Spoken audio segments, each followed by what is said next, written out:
Alhamdulillahirrabbilalamin wassalatu wassalamu ala asyrafil anbiya'i wal mursalin Sayyidina Muhammadin wa ala washabihi ajma'in. Rabbi shrah li sadri wa yassir li amri wahlul 'uqdatam min lisani yafqahu qawli. Our respected speaker, Associate Professor Dr. Adibah Abdul Latif from University Technology Malaysia, and my respected colleagues, professors, associate professors, doctors, brothers and sisters. Assalamualaikum warahmatullahi wabarakatuh. To get more barakah, let us begin our session today with reciting Ummul Kitab Al-Fatihah.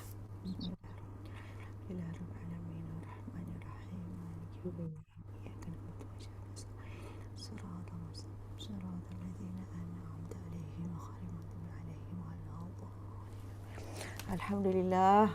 Welcome everyone to the training. We are very lucky, Alhamdulillah, to be able to catch Dr. Adibah. She's very busy.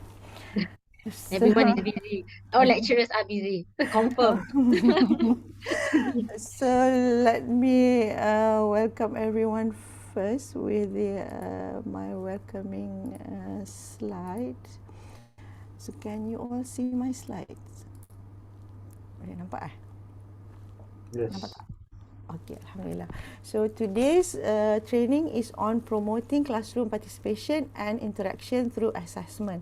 So we have our expert in the field, ya. Alhamdulillah. Associate Professor Dr. Adibah Binti Abdul Latif. She's from School of Education, Kuliah of Social Sciences and Humanities, University Technology Malaysia. Previously, in last year, she was the pengerusi jawatan kuasa pemilih AKRI for pentaksiran alternatif. So, if you are planning to apply or join AKRI this year, June nak buka dah ke, Doktor? Ya, betul. Nak buka dah. So maybe we can contact her, especially if InsyaAllah. you're planning for this pentaksiran alternatif. Saya plan ada nak apply juga lah, Doktor. Boleh, sila. So some of her academic qualification, her doctoral degree was in Doctor of Philosophy, Educational Measurement and Evaluation from UTM. She was the national best. She won this national best thesis award. Her Master of Education in Educational Measurement and Evaluation from the same university. She got 4.4 flat, and she was the best student award. She received this best student award. I think something is missing. And then her bachelor degree was in Islamic Studies from the same university. I think something is missing, and she also won Juwita Award, I think. And she completed her Bachelor of Science and Education. Alhamdulillah, banyak award. Lama dah tu. And some more awards, She was the winner of Transformative Teaching, Innovative Curriculum Academic Program, Special Award of YB Minister of Education AKRI. In this category, I think Transformative Teaching, Innovation Curriculum Academic. Kan? Okay. And she was again the winner of Transformative Teaching in Alternative Assessment. AKRI 2018, and another one related to this assessment is Bronze Award for Online Teachers Assessment Competency Inventory, OTACI, in International Expo on Research and Innovation in Higher Education, Pencipta 2015. So if you want to get to know more about her, maybe you can contact her later. So to map this with our IIUM 7 mission statement, we have 7 mission statement in our IIUM, and this research, this training can be mapped to this 4th statement, which is to nurture the quality of holistic excellence, which is imbued with Islamic moral spiritual values in the process of learning, teaching, research, consultancy, publication, administration, and student life, insyaAllah. So some gentle reminders, ya, kindly register your attendance at IITAN. We will share the link soon. And then kindly fill in the evaluation form. You have to do both this in order to get the CTD point. And if you have any questions, kindly unmute or you write in the chat box to ask the question. Do you prefer at the end of the training or No between? problem. No It can problem. be the interactive session, inshallah. InsyaAllah. So welcome all, ahlan wa sahlan to the training. We hope we can learn a lot today from Amin, our inshallah. expert. This expert now, we need to really concentrate and learn from her, insyaAllah. So, tafadhali. Ya. Syukran Dr. Wirawani.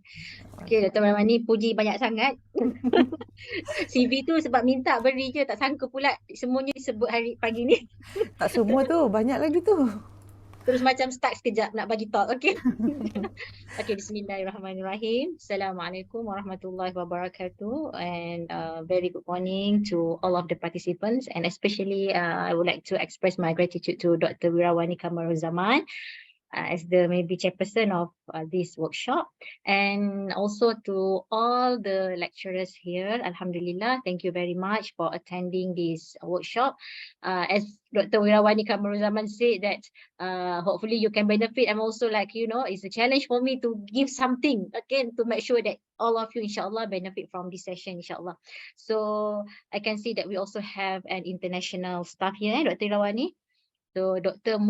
Musiliu Folarin, okay, and also I think have few of you here. I know that IUM I think is quite the most number of lecturers that have the universities that have the international lecturers. So inshallah, I will try my best to share with all of you, and please don't hesitate to ask any question if let's say in the middle of our sessions you want to ask anything. And for your information, this session also I will involve all of you in some practice, which is, you know, this is an online talk as online class. For example, we cannot only talk. First, we want to make sure that our students, so-called, is really engaged with us. And the second one, I think that if just a talk, maybe you can get more. If just an info, you can get more even from the Google or from the Chat GPT, in fact. But if let's say this is, you know, we have some interactive and some session that we can share and change our opinion, this thing I think would like more benefit for all of us to see actually the real practice in assessment, inshallah. So Dr. Wirawani, allow me to start my talk and share the slide. Yeah, sure, insyaAllah. Okay, thank you, Dr. Okay, thank you. Yeah. So the topic given for me is about promoting classroom participation and interaction through assessment. Okay, now I will share my slide. In UTM, we are more familiar with WebEx. So apologize me if let's say I'm quite slow in searching the button, okay, for WebEx, but I try inshallah. Okay, can you see my slide, Doctor? Yes. Okay, Alhamdulillah. So I will make it in the full presentation slide. Okay, Bismillah. Again, my name is Adibah Binti Abdul Latif. So inshallah, within these 3 hours, okay, I hope that we can achieve these learning outcomes, so-called learning outcomes of the workshop. So the first one, at the end of the session, participants, which is all the respected lecturers here, are able to give examples of type of assessment in the classroom. The second one, to suggest an assessment method that can encourage students' participation. The third one, evaluate the best practice for monitoring students through the assessment. And the final one is to analyze the misconception in implementing formative assessment. So why I emphasize on formative assessment? Because formative assessment is actually the most assessment that can encourage students' participation compared to the summative assessment. Okay, that's why I'm highlighting here the formative assessment rather than the summative assessment. So at first, okay, as in the topic, why we need to engage the students in our classroom, regardless either in the teaching delivery or in the assessment. So the first one, if you look at here, okay, we can see a few quotes here that I want to bring in this session. The future of the world is in my classroom today. The students, you know, since the kindergarten until the university level, I can say that half, okay, of their life is actually in the process of teaching and learning in the schools or in the any institution. So that is actually the space where we try to form the students to be not only knowledgeable students, but beyond that. For example, if we want them to be a good leader, okay, the leader with the good the good ethics. So for sure, this classroom is actually the first place that can help the students to be a good humankind for the future, inshallah. So the second one, without ongoing assessment, you can teach, but you may or may not be reaching your students. Okay, means if let's say you only go to the class, you have a lecture, and then you just touch and go with the students every week when you meet them, actually you just be the lecturer. You are not yet called as an educator. So to reach your students, to understand them and to form them, to develop them, to make them grow, to maximize their potential, you need to design. Because we lecturers in education 4.0, we are no longer as the facilitator. We are more on the learning designer. We have to create our classroom to make sure that our activity in the classroom really can develop their potential. So this is all, you know, will be related when they become the someone in their workplace. So it will relate to the economy, to the politics, to the social, you know. So that's why being an educator is playing a crucial role, okay, in the forming actually the civilization of the world. So it is very important, although maybe sometimes you think that I'm educator and our job is maybe not as significant as the medical doctor, as they are saving the human life, yeah? But actually I can say that maybe we are more, okay, our role is more significant and important because we are forming the humankind, inshallah. So if you want to change the students' learning, then change the method of assessment. And students can escape the bad teaching, but they cannot escape the bad assessment. For example, if you go to the class, you cannot teach well. Okay, I think maybe some of you also experience some lecturers are only talk, chalk and talk, chalk and talk. However, you still can cope of that. You can go home, you can read, you can find so many resources in the internet. So it should be no problem. But let's say the lecturers are giving you the bad assessment, some more degraded assessment. So of course you cannot avoid of that. So you have to face how the lecturers are giving you the bad assessment, the unreliable assessment, the score that you feel is not fair enough for you to represent your ability as a student. So we as a lecturer, actually, the most important, we have to make sure that the assessment that we give to the students is fair enough to represent their ability. Okay, so of course, if we want to see their ability, we need the engagement. We need to measure their performance. Okay, we go to the first section, which is to achieve the first learning outcome, which is to give example of assessments in the classroom. So let us, maybe we have a general overview about the types of assessment. Okay, so first one, let's see the assessment from the angle of the time. So assessment, in general, I think maybe all of us quite familiar with the formative and also the summative assessment.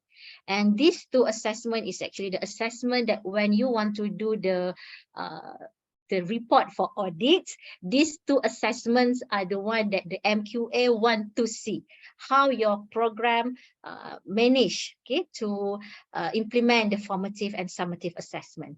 However, actually, we also have, before the the class is starting, we can do a test, the assessment that we call as the placement test.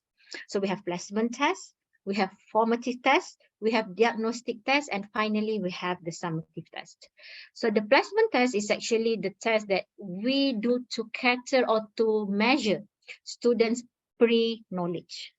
Okay, we want to know before we teach them, how is actually their understanding or their general knowledge about what we want to teach. So this one we can conduct or implement it by giving the pre-test, or maybe the survey, simple survey, or maybe the test itself. So from that you can analyze and you can see either the students, for example, they already know the concept. So maybe you can skip the first objective. So you straight go to the second objective for your teaching and learning process. So this will save your time, and at the same time you have more time to discuss more important content. Okay, more important content for your teaching process. And of course, the formative, I think you are very familiar with, which is include the assignment. Either it is graded assignment or it is non-graded assignment or non-graded task, as long as you do during the learning and teaching process. So we call that as a formative assessment. In fact, the question and answer session that happen in the classroom every week is also considered as the formative assessment. Okay, later on maybe we also can differentiate what is actually the main difference between the formative and summative assessment later. However, I would like to emphasize here, for example, let's say you do a quiz, one attempt quiz, and then you will take the grade of one attempt quiz, and then you will bring this grade to sum up with all the graded assessment, and then you will finally use that as the cumulative mark to determine their final result, or maybe GPA. So in this case, your quiz is actually not a formative assessment. Your quiz is more on summative assessment, although it is happened in the middle of the learning process. Because formative assessment, you need a space, or you need a few time of scoring to see students' improvement. It's not like you do one attempt quiz and then you just take the mark and put for the final mark. So that one is actually treated as a summative assessment, not a formative assessment. So when the formative take off, the diagnostic test will come. Because from the formative assessment, we can observe what kind of the misconceptions that maybe many of our students face in the classroom. So the diagnostic test is like a doctor, you know, when you diagnose an illness, so you will give the medication. So in this case, the illness is actually for example, the misunderstanding or misconception. So you will do an assessment or a quiz or a test specifically for the content, or for the in the things that the students have a misunderstanding. So instead of, for example, informative test, you have 2 tasks. Maybe in the diagnostic test, you will have 10 tasks related to the concept that the students have misunderstanding. Okay, Dr. Irna Elina, maybe you want to ask the question, please. Assalamualaikum. Salam, Dr. Prof. Yes, my name is Dr. Irna. I'm from Faculty of Pharmacy, UAE. Okay, I would like to ask about the one that you say about the quiz just now. Correct. Yeah. The one that some of us always do formative, but it's actually summative. Correct. Yeah. Okay, and I heard about this also, but when we asked a clarification from the trainer or speaker, they said that the least that we can do, if we want to do once, is we give individual feedback or give feedback so they can improve, but not a compulsory to to set another quiz for that one, for certain topic that as individual student not master. What's your opinion about that? And then it will quoted back as a formative, the one that looks like summative. Thank you. Thank you, Dr. Ina. It's very good questions and opinion. Okay, first, if the process of giving the feedback from the quiz is a formative assessment. I agree on that. However, the mark that you take from the one attempt quiz is not represent their performance, or sorry, it's not showing their progress. Okay, one of the most important principles in formative assessment is actually we want that assessment, okay, that assessment can help students to grow, okay, to grow, to become better. It's not to grade them at that time. So I would like to be agreed with the individual feedback as a formative assessment, but to take the one attempt quiz to be put in the final grade, it will not really represent the formative assessment. That one is still represent the summative assessment. So that is my answer, Dr. Irina. So you want to have, do you want to give me any response about my answer, Doctor? Yes, please. Okay, last question. Not the response. So I would like to know the practice in your university or Okay. maybe in your kuliah. Okay. How is it they treat it, and how the not top management, how the one that control the assessment process do the verification of this practice. Okay, Thank you. In your university. Thank you. Okay, thank you. Okay, specifically maybe in my faculty, okay. First one, we will treat that as a summative test. Okay, means that beside the final exam, which is maybe we can more than 40%, so we will put the final exam as a 30%, and this for so-called the maybe mid-year test or quiz, we will treat as a 10%. That is the first one. The second one, beside the quiz, now we are more favored to the alternative assessment. So we will think that we don't want to give so many traditional assessment unless it is for the summative assessment, which is the summative assessment is very, very synonym with the final exam. So that's why normally lecturer, when we say the summative assessment, they thought it's only the final exam, but it's actually not. Okay. The third one, if let's say you want to do more than one time attempt quiz. So of course, many lecturers ask me, so is it means that we have to redo the test until all of them pass? Okay, in every program, okay, according to MQA, they need the, what we call as the KPI for each PLO to be achieved. For example, let's say the communication skills. We want 65%, for example, of the students get minimum 65 marks, for example. Okay, it's not necessary for all the students to get 100% marks. So in this case, what we hold is when we do the quiz, we will stop the quiz if, let's say, 65% of the students are able to get minimum 65 marks. This is also what we call as the mastery learning. Mastery learning is not necessary for you to get A. Mastery learning is actually when you are able to achieve certain, not so minimum, but we call as the criteria that we can say that, okay, you understand about it and you can apply about it. But somehow, okay, I would suggest to you that reduce the traditional assessment. So Dr. Irina, this is the three practice in our faculty, how we handle with one attempt quiz. The first one, we treat it as a summative assessment. The second one, we avoid to use it. We prefer to use the alternative assessment. And the third one, we follow our KPI of the program, which is we will redo the test until the KPI, for example, in the example just now, 0.65, mean that 65% of my students should be able to get the minimum score of 65 in the test. Okay, Dr. Irina, do you have any questions? Thank you, Prof, for your answer and sharing. Okay, thank you, Dr. Irina, also for your questions. Okay, and then of course the summative assessment. Okay, for the summative assessment, as I said before, many lecturers will think that it is only about the final examination.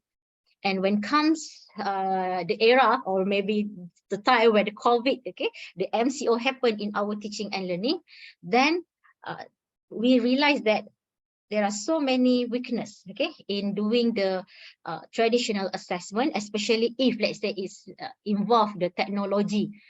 So that's why then we can do the alternative assessment in summative assessment. It starts the era where, oh, the lecturer said it's better for us to do the alternative assessment. Then some of them said, boleh ke? I thought it's only final exam. Okay, if you refer back to the MQA document, there is no any statement that say that the summative assessment must be final examination. No. So actually summative assessment can be in many forms of assessment that's suitable. Okay, because we know that the principle of summative assessment is to see the performance of the student as overall, and it is normally one attempt. Okay, one attempt assessment. For example, Viva Voce, right? Viva Voce. So all the 4 years after you finish your process of doing the research, if let's say you are not performing well in your Viva Voce, you might fail.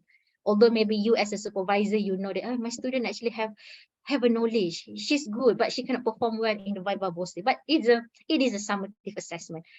It's like a competition. Although sometimes you can perform better compared to the time that you do the performance in the real day of competition, you will lose. So this is the summative assessment. That's why it's like one attempt quiz. Okay, it's like a one attempt quiz. Although you can progress after that, but because I've already taken your score, although you progress now, maybe it is not measuring your performance last time, but because I took that, so it's not fair. That's why I say taking the one attempt quiz to become the formative assessment is not fair. Why? Because the principles of formative assessment to monitor, to help students progress, while the summative assessment to judge students' progress. So to judge means one time only. So there is no more chances for you to do a second performance or to do the test for a twice, something like that.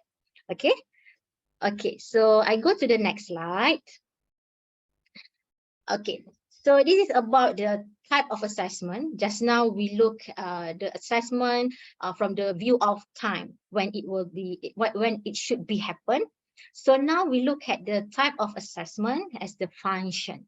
So we have assessment for learning, assessment of learning, and assessment as learning.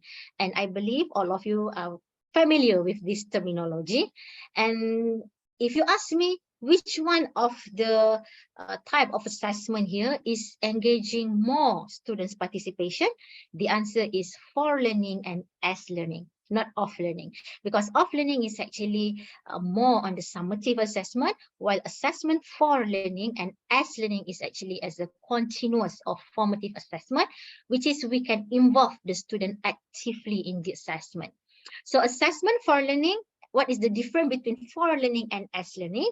So for learning is more on how, when you give the assessment, students can learn from the process of doing the assessment. For example, maybe if you give the students the problem-based learning method, so from the problem-based learning, they will learn how to do the project, okay, in, let's say, within 4 months or 1 semester.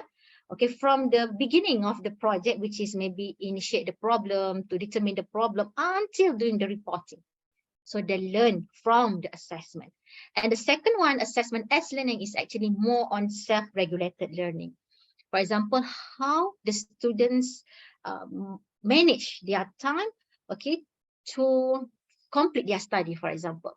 Okay, so I will give some example here, and I would like to have also your example after I give these 2 examples. Okay, for example, the first one, assessment for learning. So example 1, Dr. Azlina asked the students to solve the case study in the class practice. So in the classroom, it is actually, if me, I will make it compulsory actually for all the lecturers to have the activity or practice in the class. Cannot only the one-way talk of a lecture, because sayang masa tu, the time is, you know, because you only can meet the students like 1 hour or 3 hours per week. So if you use the time to read the slide or just to give the lecture, okay, whereas actually we can give the slide for the students to read at home. So actually you should use the time in the classroom to dig or to ask them to do some activities and to make them develop. okay, to help them in critical thinking. So the practice is very important actually. So let's say the first one, Dr. Azlina asked the students to solve this case study or maybe the scenario in the class practice. This thing you need at least maybe 40 minutes. Okay, but we as a lecturer, of course, we have to design first the appropriate scenario that can help students to think. So that is actually what I say. Lecturer is educator 4.0 is actually all about how you design your teaching and learning. So select the appropriate scenario that really can make them feel, oh, this is what I have to do when I am working in the future. You know, it is kind of, if you can make it authentic, is the best. Is the best, because later we will see also about the alternative assessment. One of the type of alternative assessment is authentic assessment, which is the authentic assessment has the difference with the performance-based assessment. The main difference is about the fidelity of the scenario. So of course, authentic assessment, it's more like a real situation, right? Which is the real situation. You force the student to think and to act like the professional in their field. But if like performance-based assessment only, sometimes they not really can internalize, what is actually will be used if, like say, I will work one day. So this is, however, this is example of assessment for learning. The second one, Dr. Badri asked the students to design the mind map based on the 1 hour lecture. This is also the thing that I always like my students to do. Okay, I always like my students to, during my lecture, but of course it's not 1 hour. Normally my lecture will be happen like 20 minutes, maximum 30 minutes. So I said within this 30 minutes of concept that I explained to you, I want you to bring out at least 5 keywords that really reflect the concept. Or maybe then I can say I want every one of you to do the one mind map. Means I want them during they listened and they have the skills of taking notes, and at the same time concurrently they do the mind map. And this thing actually is very helpful for them to focus. Okay, second, to make them to systemize their thinking. Okay, so at least they know that they have to capture a main point in the classroom. So this is also the formative assessment, and then it's very good actually to promote the students' engagement in the classroom. So now maybe I would like to have your example, one of the example of the scenario that shows the assessment for learning. So I will give you the Padlet link here. So from the Padlet link, okay, let me stop sharing for a while because I want to copy the Padlet link. Okay, maybe you can write your name and also write one examples of the assessment for learning that you apply in your classroom, so we can share and we can evaluate. Not evaluate, it means to judge. I mean, oh, my friends do like this, so I think I can have some ideas to improve my teaching and learning process in the class by maybe adapting, okay, some of idea from our fellow. Okay, it's me. Okay, where is the chat? Okay, here.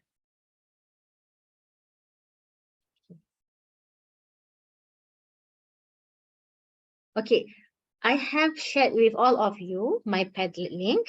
So you can go to the Padlet link and you can write your name.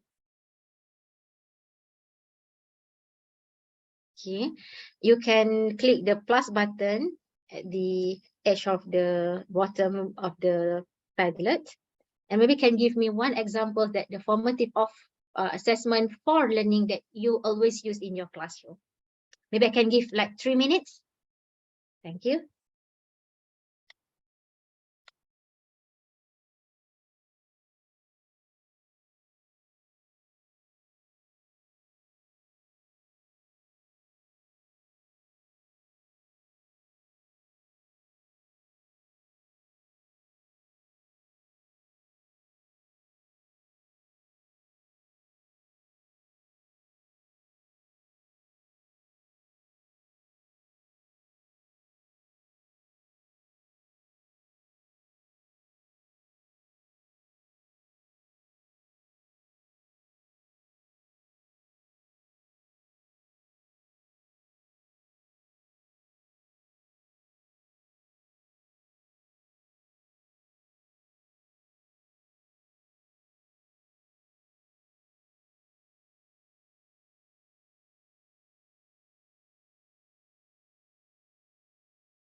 Okay, thank you so much. So I have few already on my Padlet. Okay, so within 3 minutes, I have a lot. Thank you so much. Okay. Apa ni ya?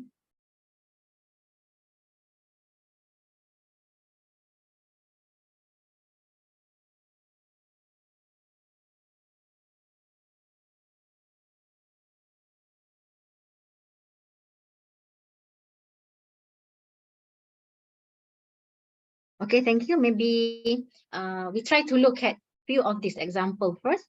Because some of you are giving the real example of the assessment, and some of you are just saying it's good. Okay, both of them are okay, no problem.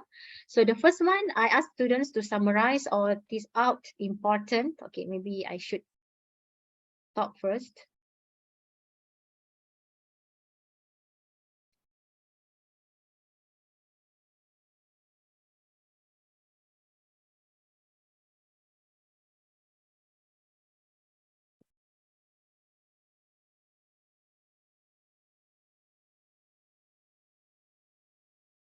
Okay. Okay, some of you said that I asked students to summarize important points from an article related to the subject matter. That's correct. Okay, and then some of you said that list, okay, list 5 effects of having good interpersonal skills for students development. So I believe that this one is actually the questions that you give to your students in the classroom. I asked students, this one done, okay, but I didn't assess. I highlighted current issues of medicines that have problem and recently withdrawn from market. Ask them to apply what they have learned and share with their friends the possible reason behind it and apply the principal knowledge in chemistry, and that can expand the issue. Okay, you said, but I didn't assess. Okay, I understand what actually you are assessing, doctor. Who said that you are not assessing? You are just not measuring. No marks. I didn't give mark. Yeah, means that you did not measure. You assess, but you did Yeah. not measure. Okay. Yeah, I didn't measure. Yeah. Okay. So like this, doctor. As I said, have some of the formative tests is good, especially okay, because we have two types. Okay, we have the graded assessment and we have the ungraded assessment.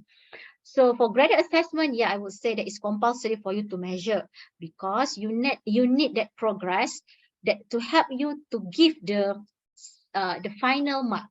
Okay, which is of course that one will something related to your PLO that you measure. But for example, in the class, that is just like, you know, the intake, the normal situation that happen in the class is not necessarily everything we want to measure. Okay, sometimes you are measuring actually, but you not give the numerical assignment. You measure, okay, you look and you evaluate. Just this evaluation is informal evaluation, which is the informal one. It's good for the students' feedback, okay? It's good for them to know what they should add or what is actually wrong in their answer. But it's not necessary again for us as a lecturer to give all time the score. Especially if that is only the practice in the class, which is to help them to grow, you know, it's not necessarily everything you have to put marks. Okay, but if you are able to do so, mashallah, okay, mashallah means that you are really good. Even the practice in the class, which is ungraded, you can measure, you can give point, it's very good. But sometimes I think especially for the ungraded assessment, it is very good for you to give the formal, or you have to give the informal feedback also to the students. So not necessary for you to give the score to all the assessment, doctor, but for the graded assessment, yes, you need a few score that can help you to make a decision. What is actually the final score should I give to the students? Because the good formative assessment is the one that can scaffold to the summative assessment. Okay, so have another lecturer here say that I ask, okay, sorry, this one then. Give one chapter to read and divide it among the students. Each student just present one part of the chapter. Okay, flipped class method, good. Okay, this is flipped classroom, which is we ask the students to read of course, to read at home, at the hostel. Don't ask them to read in the class, okay? And then in the classroom, they will present, and then the other students will give a feedback or any question. It's like a hot seat pedagogy. Okay, thank you very much for the answer. Inshallah, I will read it again if we have some time. So, but in the I think have one that I want to touch just now. Okay, Dr. Noraini Abdul Rahman from Maths Department. For my subject, I think formative assessment are tutorial, quiz, and take-home test. Okay, so again, for the tutorial and quiz, it depends on how you use the score. Okay, if you use the score to one attempt tutorial or one attempt quiz, and you take it without allow the student to progress, so it still be treated as the summative assessment. It's not a formative assessment. The rest, I can see that you involve not only the formative assessment, but also the alternative assessment. Dr. Hasniza, for example, give a problem solving. Okay. And then the physiotherapy lectures here is more on the do the pre-reading. It's okay. And then they have a simple drawing and label example. Okay, and the role play, very good. So these all are the example of the assessment method or teaching method that lead to the good assessment. Okay, thank you very much. I will continue my slide. Okay, but you still can read or you still can look at the examples given by your friends in the Padlet. Okay, I will not delete it yet. Okay, and when I want to, and I will save it and I give to the secretariat, maybe can give together with my notes, so you can also read and look what shared by your friends. Okay, so I continue.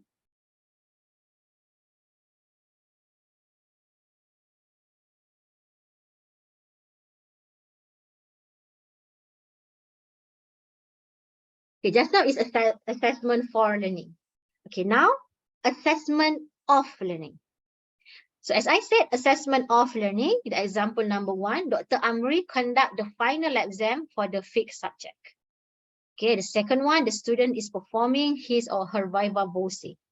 So now, can you give your example, okay, regarding on the summative assessment in the chat, okay, in the chat space, because summative assessment is not so many, okay? So can you give me any of the assessment for summative assessment or assessment of learning that you use in your classroom?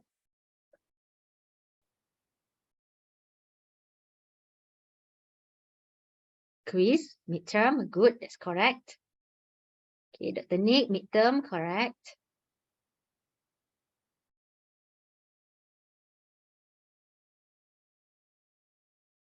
Okay, any more?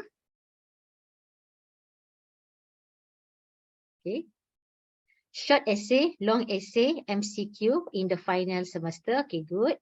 Quiz, practical test. Okay, Dr. Shajaratul Jahriah, what do you mean your practical test as the summative or assessment of learning? Can you explain to us, Dr. Shajaratul Jahriah?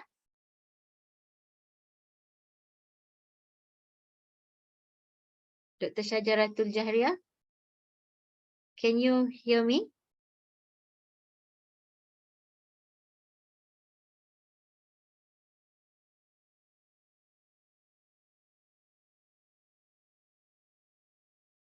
Okay.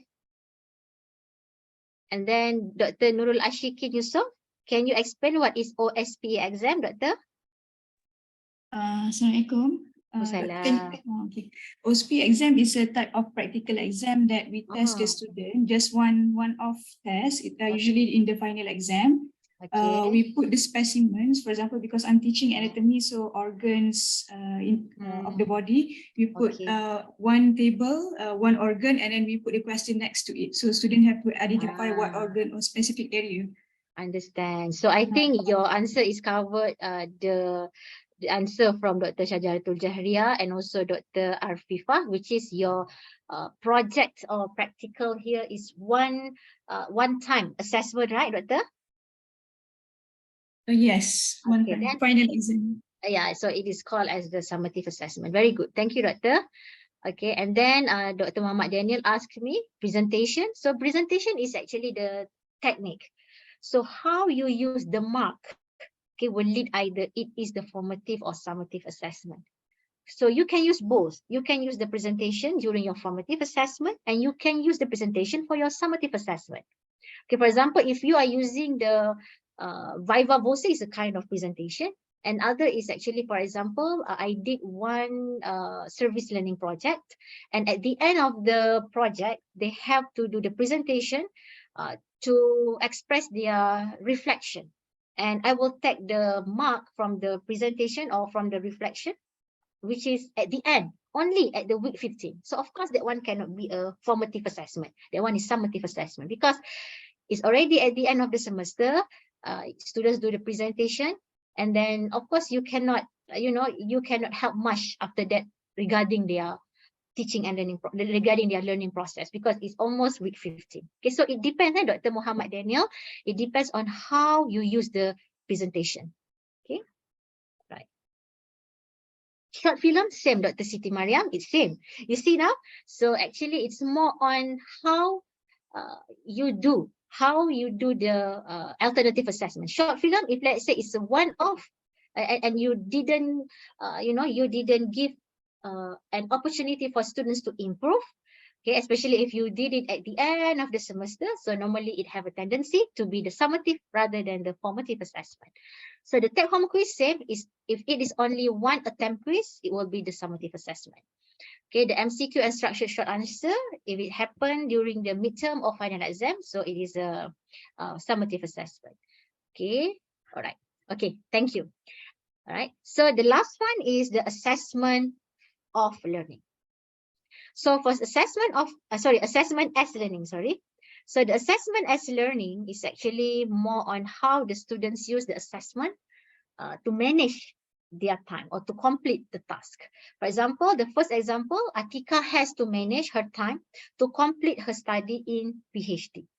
Because especially PhD, it is like a research base, which is, they have, they have to manage their time according to the period given.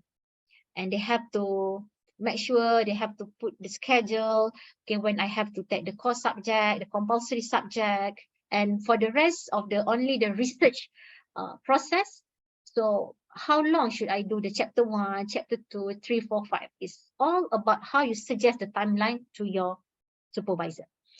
The example number 2, Bhaktia has to plan how to develop himself in research knowledge and skills. So for example, he has to know what kind of course that he has to take, what is the trick, okay, that he can do or he should do to make him competent in research within not so long time. Okay, because to be good as a researcher, actually you really need to go to the field work.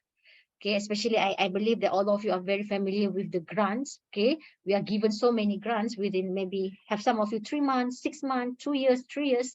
So all the process of conducting the research is really help us to be a good researcher. But for the students, example, they only have maybe maximum 3 or 4 years. So how the students, like say in this case, Bakhtiar, and he wants to have a good research skills and knowledge, but within a very limited time, because they have certain time to complete. Like us also, we have a certain time to complete, but it's different between doing the research using the grants, okay, for the purpose of grant, and do the research for the PhD or master level is different. Okay, so now maybe you can give your example, okay, how you see the process of assessment as learning happen, okay, maybe in your classroom or maybe as a general. So this one, I would like to ask you again to go to my Padlet, okay, and you can share your view or your example there. I give back my Padlet link.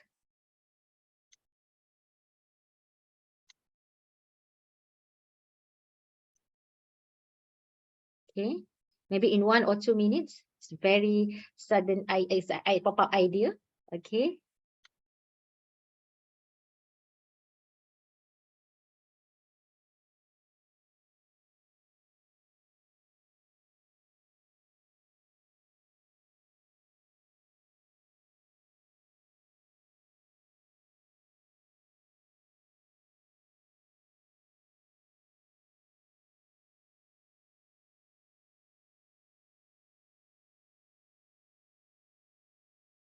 Okay.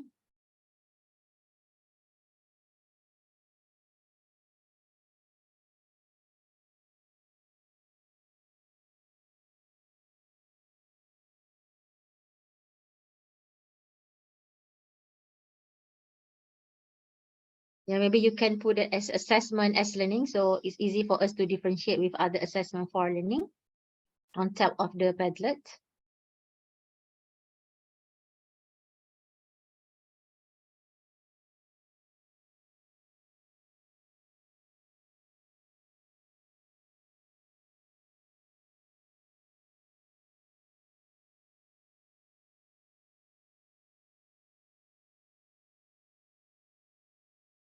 Actually, it's best for me to do the trade, so can put both, but it's okay.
Okay, I have one answer, assessment as learning.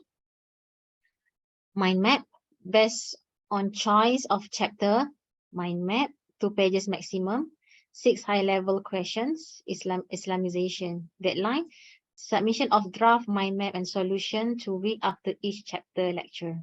Okay, very good. So means that you give the certain period for students to submit the draft, and then at the same time they also have the timeline to submit the final mind map task. Okay, it's very good, Doctor. And then another one, Dr. Musilio, I told the student to solve past question in group assessment as learning. So this example, Dr. Musilio, it's like not so clear how it can be the assessment as learning, because we cannot see any scenario there that can relate to how students manage, okay, the assessment, manage the time from the assessment given. Okay, thank you, Dr. Musilio. It's okay. Okay, another example is brief their understanding for certain chapter in infographic. So this one also can be assessment as learning when you have the certain, you have the certain time that you say, okay, every month, for example, I want you to summarize all the chapters or topics that you have learned. So please submit every month outputs or products in the wikis or blogs, for example. Okay, so again, Dr. TNSTM, okay, so this statement, actually you can blend it again to make it as the assessment as learning process. Okay, thank you, Doctor. So another example, I'm not so pretty sure, but I try as below. Students classify lecture topics into 3 categories: easy, moderate, and difficult. So for the difficult topic, the students needs more tutorial and discussion. Okay, I understand this. Okay, so this one also good. For example, maybe you ask the students to divide, okay, to divide the topic or to divide the process of learning into something that they can easily understand, moderately, and maybe it's quite difficult. And then how they want to solve the problem within the time given. This assessment as learning that you see is normally happen in the journal, learning journal. Because in learning journal, normally students will list down what are the difficulties or what are the things, the reflection that they got along the process for the certain time. So again, for the assessment as learning here, it can be assessment as learning if, let's say, the students, okay, will divide or will plan, will manage the time accordingly. Okay, Dr. Irna and Dr. Irna, please, you have a question? Assalamualaikum, Prof. Waalaikumsalam, Dr. Irna. And participant, yes. I would like to ask because if we do let's say we have a lot of assessment, graded and ungraded. Ungraded, yes. Okay, non-graded and graded. In your course outline, for example, do you do you increase the time for the face-to-face is there, and then the other one, independent learning, is it you increase a lot there? Because it will take a lot of time, and we are talking usually now they talk about the student workload. Okay, so sure. How you calculate it? Sure. Okay, thank you, Dr. Irna. Okay, for your okay, I take an example of 3 credits. So for 3 credits, we will have 120 hours. Okay, so from 120 hours, okay, for example, sorry, I take my calculator. Okay. Okay, from 120 hours, okay, I minus 3 hours, for example, for final exam. So I have 117 hours. So from this 117 hours, I minus, let's say 3 hours, 3 hours lecture or class meeting times, let's say 14 weeks. So I have another 75 hours. Okay, so these 75 hours, first of all, how you divide it, you have to divide it according to the graded assessment weight. For example, for final exam, normally final exam is the biggest credit hours. I mean the time allocate, the time you should allocate more, because let's say 40 hours, 40%. So 40% of final exam times, okay, let's say 40 hours divide by, okay, 100, okay, times 3 credit. Okay, so you need 48 hours for any for the CLOs that involve the assessment, because we have the formula actually in calculating the independent learning and also the hours spent in our classroom. Okay, for example, if let's say you have final exam just now 40%, so 40 divide by 100, which is 100 is the sum of the grade, the sum of the score student assessment, and then you times by the credit hours, so 120. Okay, 120, you will get 48 hours. So how we do this graded and ungraded assessment? First, the ungraded assessment also can happen in the 3 hours that you meet your students every week. Okay, and another, actually the independent time, which is you not meet your students. Okay, let's say they do their work at the hostel. It is actually first for the pre-reading. Okay, and the second one is for sure for the time that the students spend to complete their graded assessment. Okay, because they need for example, they need a report to submit to you. So to do the report, they need to go to the library, they need to go to the fieldwork, they need to go to the lab, right? So first, I list to you so many kind of assessment, so many, but it is not necessary for you to use all. And these 3 assessments that I show you just now, it might be happen in only one assessment. Okay, for example, let's say you do the problem-based learning. Okay, problem-based learning can be happen as a formative assessment, and it also can be happen as the assessment for learning and assessment as learning. It's happen assessment for learning because the students learn how to the students learn and improve themselves, okay, while they are doing their assessment. And it can be happen also assessment as learning when, let's say, you put the timeline. Okay, first month, what they have to send to you. Second month, what they have to send to you. Okay, third month, what they have sent to you. And the fourth month, what they have to send to you.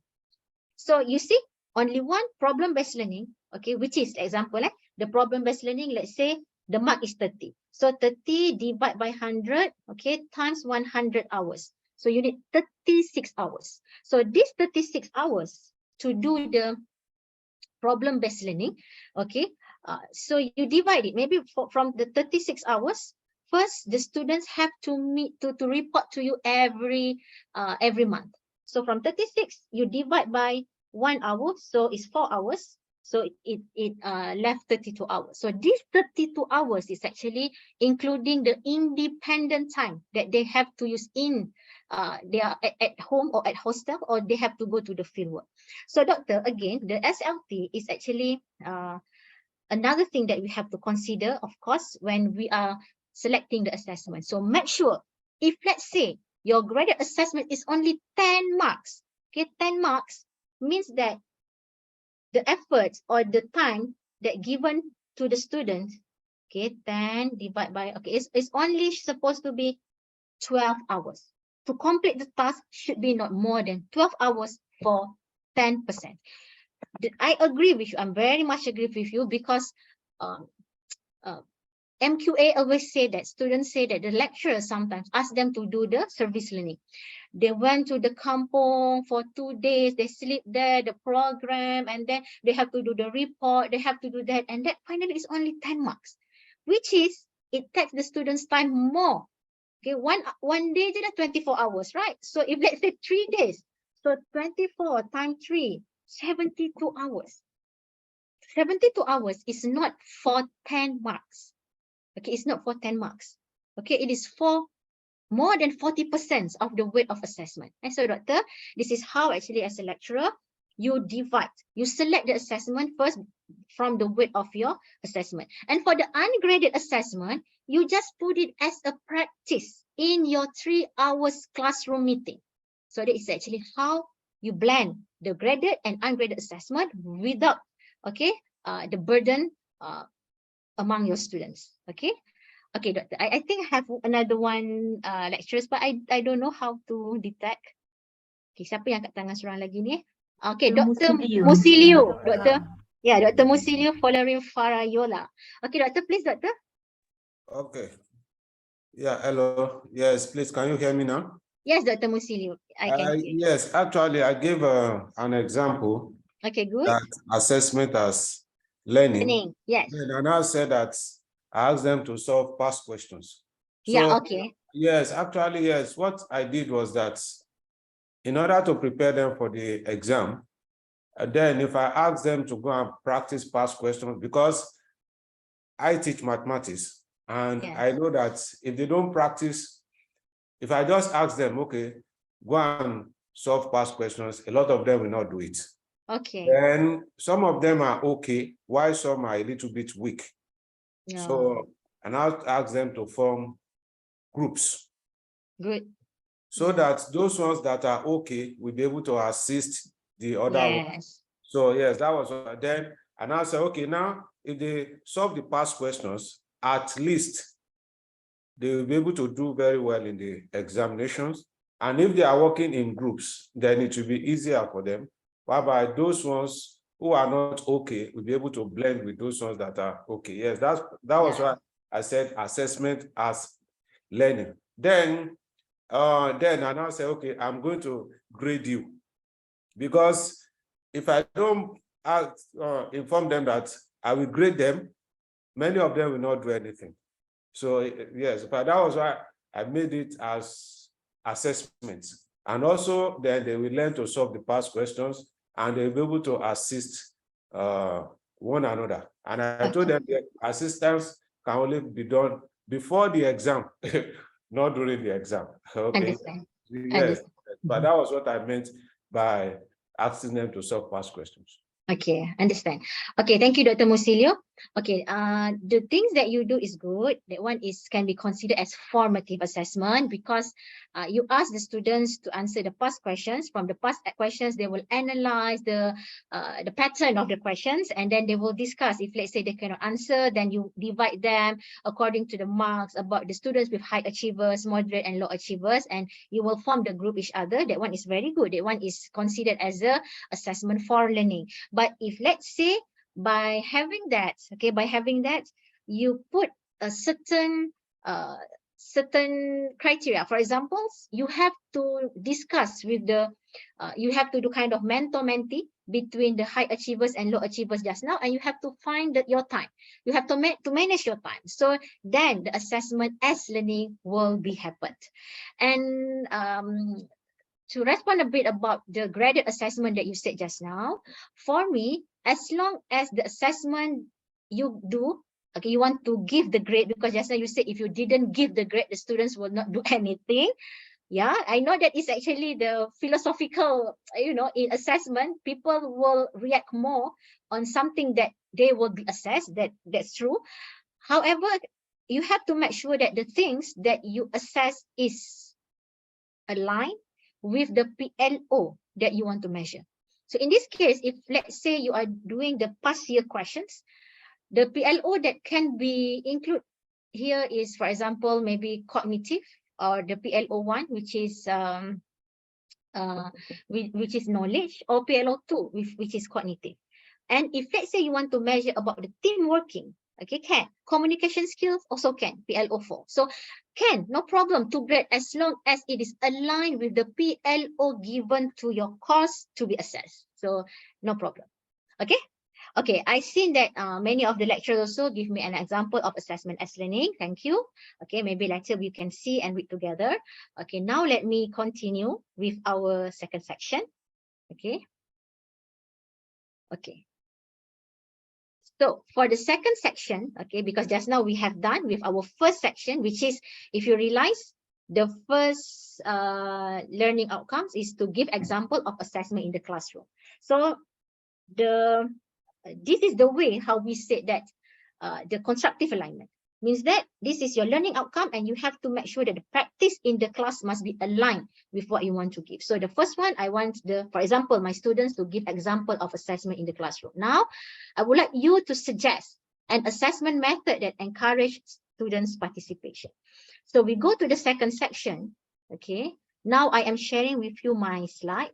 Why I am saying like this? Because, sometimes we don't know either the students still see the Padlet or the students is actually now looking at our PowerPoint notes. So that's why when we do the online class, we always have to tell our transition, not because you want to talk a lot. No, this is because we want to make sure that they are seeing the same thing that what you want to show. So now I am showing my slide, which is the slide is about assessment method, okay, to achieve the second learning outcome, which is I hope that the lecturer can suggest an assessment method that encourages students' participation.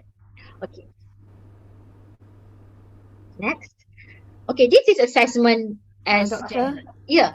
you're still showing the Padlet. That is why. That's thank you. Thank you, doctor. That is why I'm saying like that. Okay. Because I'm afraid I'm using Zoom now. Okay. All right. Thank you, doctor. Thank you so much. Okay. So the second one is actually about the assessment method. All right. So in general, okay, we have the alternative assessment and we have the conventional assessment or traditional assessment. So this traditional assessment is very easy, which is all the pencil and paper test. Pencil and paper test. We call it as a pencil and paper test, but it doesn't mean that you must have the pencil and paper. Okay, because why I say like this, because during the pandemic COVID, many lecturers think, okay, the exam questions that they put in the Google form is an alternative assessment. Okay, because it's an alternative, okay, from using the pencil and paper to the technology. So it is not. As long as you are using the traditional assessment, okay, which is final exam, test, you just need the students to give the answer or answer the exam like that. It's still called as the conventional assessment, regardless the tools. Either it happened physically, face-to-face, or it happens through the online method. Okay, so it's still conventional. So the assessment that we call as alternative assessment, okay, is the assessment, okay, that substitute of the traditional assessment. So here, if we see here, okay, again, we have under alternative assessment, we have the performance-based assessment and authentic assessment. I have mentioned at the beginning of the session just now, the performance-based assessment and authentic assessment, what things differentiate both is actually the degree of fidelity of the task given to the students. For example, I am from the education school. So if let's say I ask the students to do the micro teaching in the classroom, okay, which is they will teach their friends in the classroom and they have a role play like to be a teacher. That one is considered as performance-based. Why? Because it's not really involved the real, okay, the real situation. Okay, the degree of fidelity is not, okay, as high as if, let's say, I want them to do the teaching training. So the teaching training, for example, they have to go to the school for 2 months. Okay, they will teach the real students. When you teach your friends, which is your friends is like 20 years old, they have a better knowledge compared to the students that is 13 or 14 years old. Of course, sometimes you will not get the questions that you expect from the 13 or 14 years old, okay, come out from your friends during the micro teaching, which is they are 20 years old. So that is why the degree of fidelity is not same. The stress also not same, you know, because your friends maybe will be behave because the lecturer is there, but in the classroom, the real classroom, you are the teacher and you have the students, you have the variety of the students, and how you want to manage the class is so different. That's why under alternative assessment, it has two, performance-based or authentic. So of course, the higher degree of fidelity will contribute more to the authentic assessment. And of course, the authentic assessment is always better compared to the performance assessment. Okay, so same goes here. Okay, we have assessment, okay, formative and summative. Okay, I didn't put the placement test and diagnostics because this one is what is in general the lecturers know. Okay, because normally for placement test and diagnostic test is more on education people who use that. Okay, so I give as a general. So both of them, formative or summative assessment, can be done either in the traditional assessment or alternative assessment. And both of them also, either traditional or alternative assessment, can be done either offline, which is face-to-face, or online, okay, through the synchronous, okay, the real time, or asynchronous, for example, the recorded video. Okay, so this is as a general. So in this case, when you say the participation of the students through the assessment, we are focusing here, formative.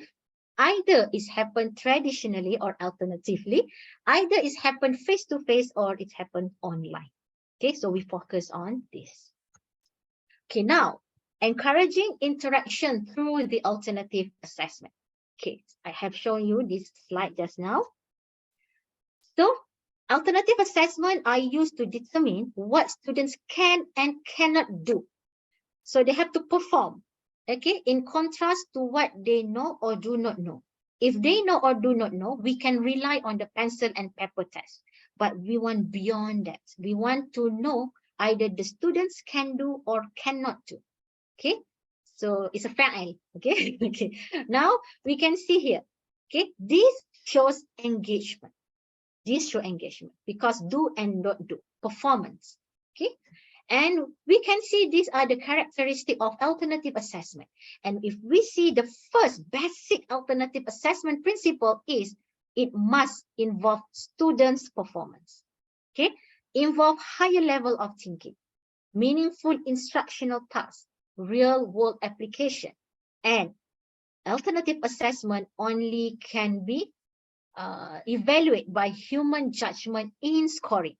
Okay, this is where the rubric play part. For traditional assessment, for example, multiple choice questions, you can ask the machine to help you, okay, to mark the multiple choice question. But for alternative assessment, it is not happen only, you know, especially if, let's say, it involves the process, the maybe more than one period of time. So you need the human judgment scoring because it's more on the process, the performance process. It's not to evaluate the product. Okay, this one I also will touch at the end, okay, of the session, which is what are the misconceptions that the lecturers always have about formative assessment. Okay, so I keep first about it, about the product and process, or output and outcome. Okay, we go first about the method of alternative assessment that we can use in the classroom to promote students' interaction. So for your information, alternative assessment has the ladder. Okay, has the ladder. The first level, when you only use the alternative assessment for the summative measure. Why? Because summative measure, you are not looking for the process. That is why the level is lower. The summative measure is just to judge. Okay, maybe week 14, week 13, week 15. Why the students go to the university? Is it to be judged? No, they want to develop. Okay, we have to help them within the first week, okay, week 1 until week 14, for example. So if you are only using the alternative assessment at the 13, 14, 15 weeks, for example, it's too late for them to grow, okay, so-called in that course. So that is why if you are only using an alternative assessment in your summative measure, you are actually at the lower level. But if, let's say, you are using the alternative assessment in your formative assessment, which is you have the periodical monitoring. See here, periodical monitoring is actually the key word for formative assessment. That is why I am not agree if you say that one attempt quiz, you can make it as a formative assessment. Why? Because what kind of progress that you can help students, and the mark is not really represents the students' ability throughout the process. Okay, so that one is the second one. For example, maybe you ask the students to do the report every 3 weeks. You ask the students to do the reflection every month. Yeah? You ask the student to do discussion. So it is how you want to engage and manage them. Okay, the third one, the highest level, this one is very high. Okay, which is you give the flexibility in the assessment. So this one I will touch after this. Okay, in the flexible assessment. Okay. So, second practice, I want all of you to suggest one alternative assessment that you use, okay? And you see it can engage students the most. So this time, I want not presentation, I want you to unmute and maybe you can share with all of us. Okay, maybe I open to the floor first. Any volunteer want to suggest one alternative assessment that you use in the class and you can see it really help you to make the class very interactive. Okay, please.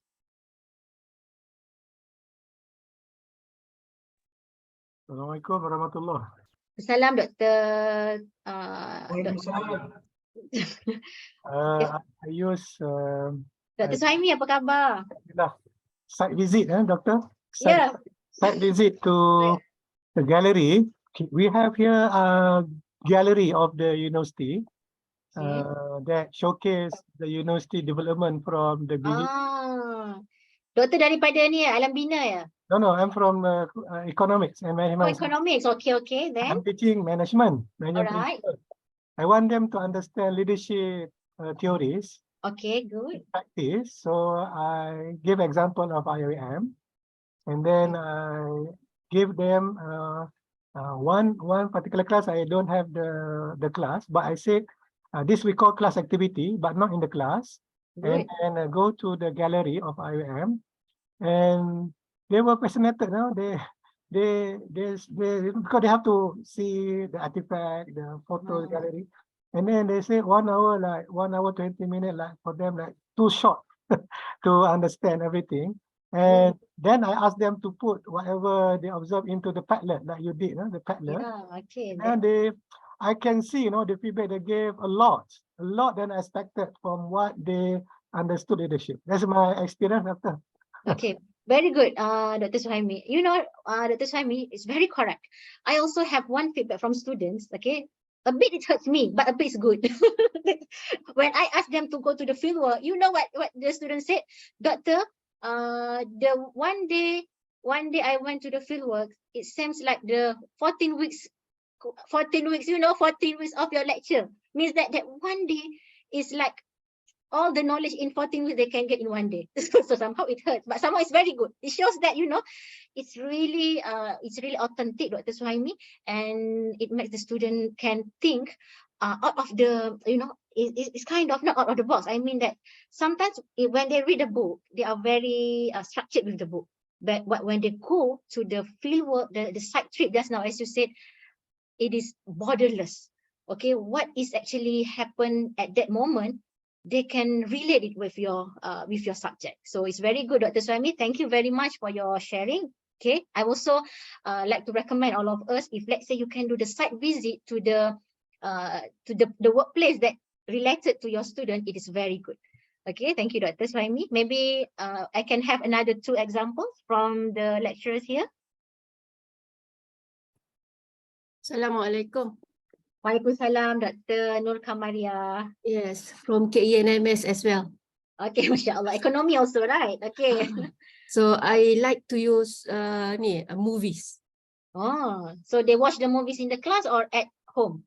Kalau I ada cetak, if I have the the downloaded version, I will show them one snapshot of the movie, or if I don't have, or if in one particular movie there's a lot of topics on management and marketing I can use, so I make them to watch the whole movie. So from there they need to extract from the movie every single thing that we have learned progressively based on the week. Okay, all right. So first, it's kind of actually maybe the scenario or case study, which is they can get from the movie. If it is a real movie, then it can be a case study. But if let's say it not real movie, I mean real here is based on the true story, it can be the case study. If it is not based on the true story, it just we call a scenario. And then the students have to find the point there, right, Dr.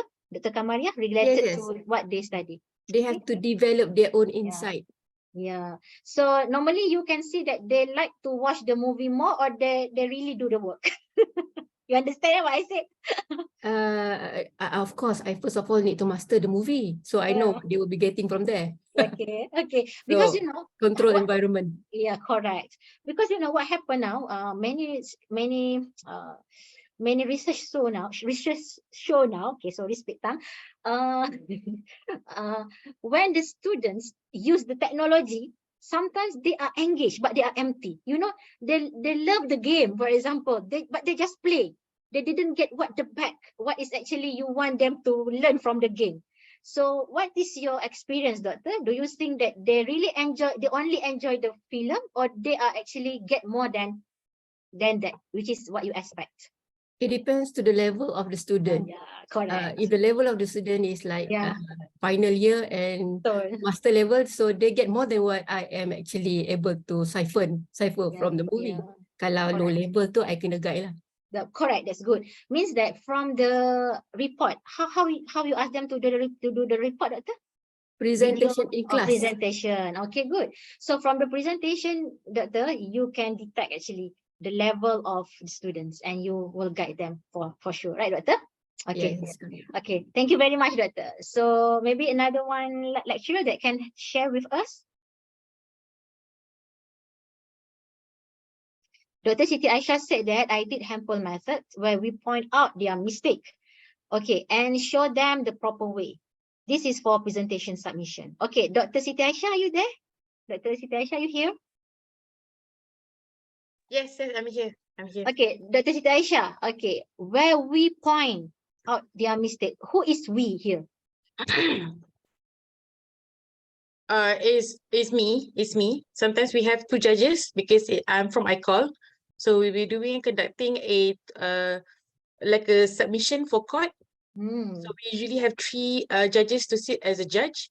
So we each one pointed out how can we improve from the submissions. So for example, maybe the way they address the court, too many hand gesture. So we just said that, okay, that's why we have the podium so that you can control your hand movement. So too many hand gesture, you actually have, actually, you can actually either to show that you are not prepared or actually, you have actually caused like misguided the court where you ask, people are looking at you in the, your body language instead of what you're presenting. So you are referring to which course actually this, Doctor? I'm using this for I call a law subject. Law subject. Okay, Yes. Doctor. So we here means that in that particular activity, you and your friend, which is your colleague, My lecturers. colleagues, yes, my colleagues. Oh, mashallah, that's good. Your colleague is very good. Means Because we always wanted to appoint to get like a practitioner or actually experienced judges to come so that they can actually have some sort of experience how to appear before an actual judge or to appear with an actual practitioner other than just their peers.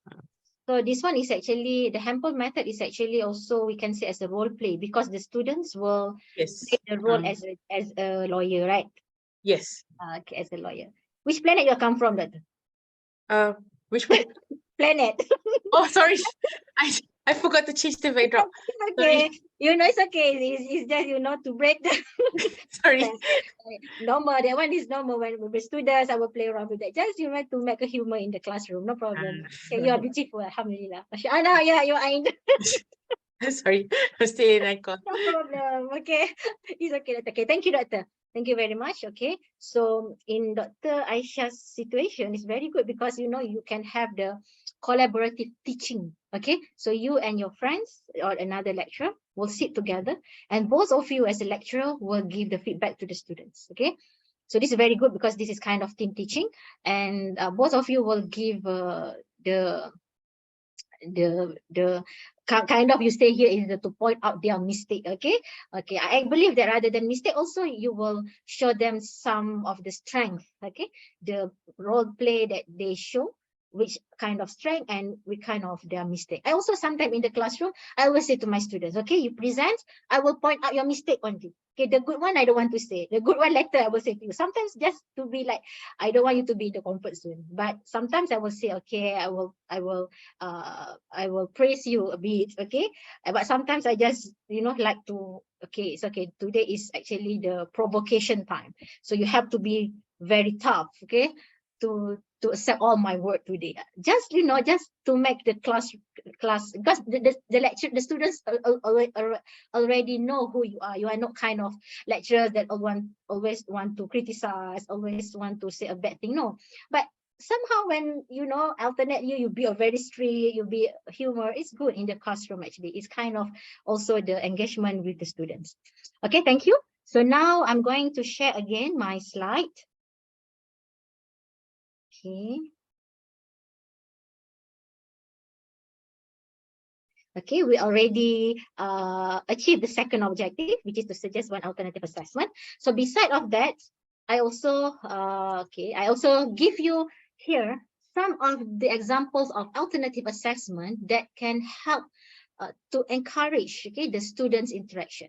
The first one is group project, for example. It is for sure. Okay, where students will work together to complete a project or assignment. Okay, and then the peer review.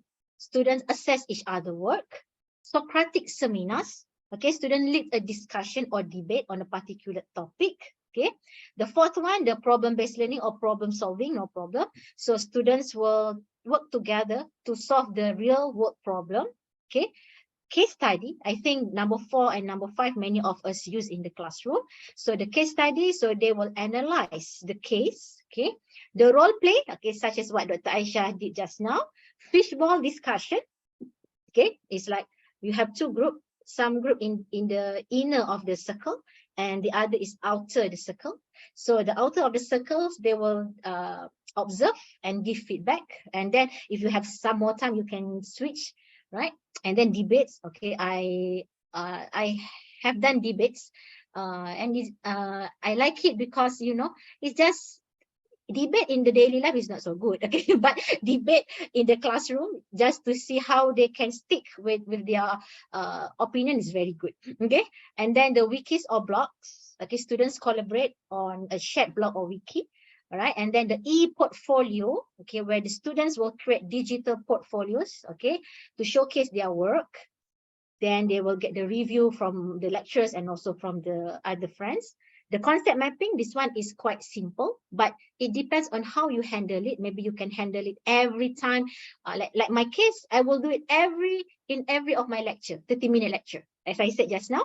Okay, online discussion board, especially for the online learning. The jigsaw activity, which is in the small group, it's like a hot seat. Student will be an expert on a piece of the topic, and then the other can ask, and well, maybe the expert or so-called the hot seat students, they will teach the other student. And then the learning stations or centers, we will divide the classroom. This is very advisable for the smart classroom. So each station has different activity or task, then student will rotate through through them, okay, working collaboratively at each station. So normally for this station, it will based on the subtopic. Okay, sometimes you take this subtopic, maybe the advantages, the disadvantages, the concept, then they will go rotately. And then this is also normal, think, pair, share, but it is not so, think, pair, share can be done in the big classroom. However, it's just that maybe you cannot ask all the students to summarize what the friends discussing to be shared with all the students in the class. Maybe think, pair, share, okay, let's say I have an experience where is my class is like 100 students, okay, for the general course. So of course you can expect that everyone has chance to to share in the class. So just think, pair, share with your next to you, your friends next to you, and then that's it. Okay, maybe finally you have to wrap up what is actually the concept that you expect during the discussion. Okay, another one is the exit ticket. Exit tickets also normally is a kind of method that's in the short term. For example, it is an indoor activity where students answer a few questions at the end of the class. Okay, it's like to exit, you must have a ticket. Okay, for example, like that. And then 1 minute paper. It also always happen after you finish your class, where you will ask your student to write briefly about the most significant thing they have learned in your class. Okay, and then for sure I can see that many of you use just now. You have the presentation, but maybe if you use it online, you can make it interactive. Okay, interactive presentation. And then collaborative quiz or exam. This one maybe quiz exam, why it must be collaborative? Okay, so can actually students work in pairs or group to answer quiz or exam. This is what Dr. Misuli did just now.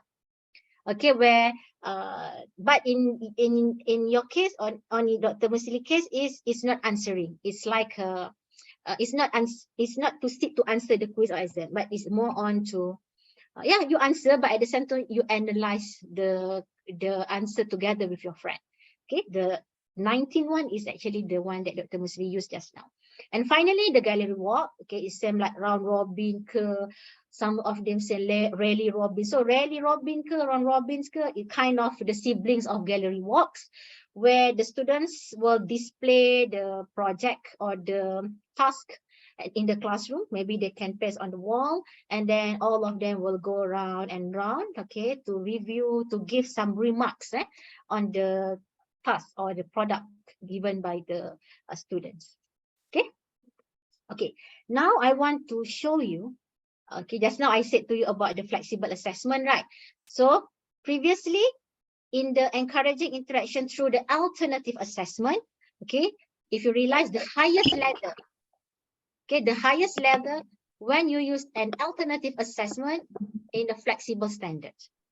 Okay, so you can see here, okay, the flexible assessment is an approach in education that allow for adaptability in terms of what, when, where, and how learning is assessed. I did one time in my classroom, but after that it's COVID. So now in the post-COVID era, I also try to implement it in one of my classrooms. Okay, to start with, you try to start in with the classroom that not so many lecturers. Okay, to start with.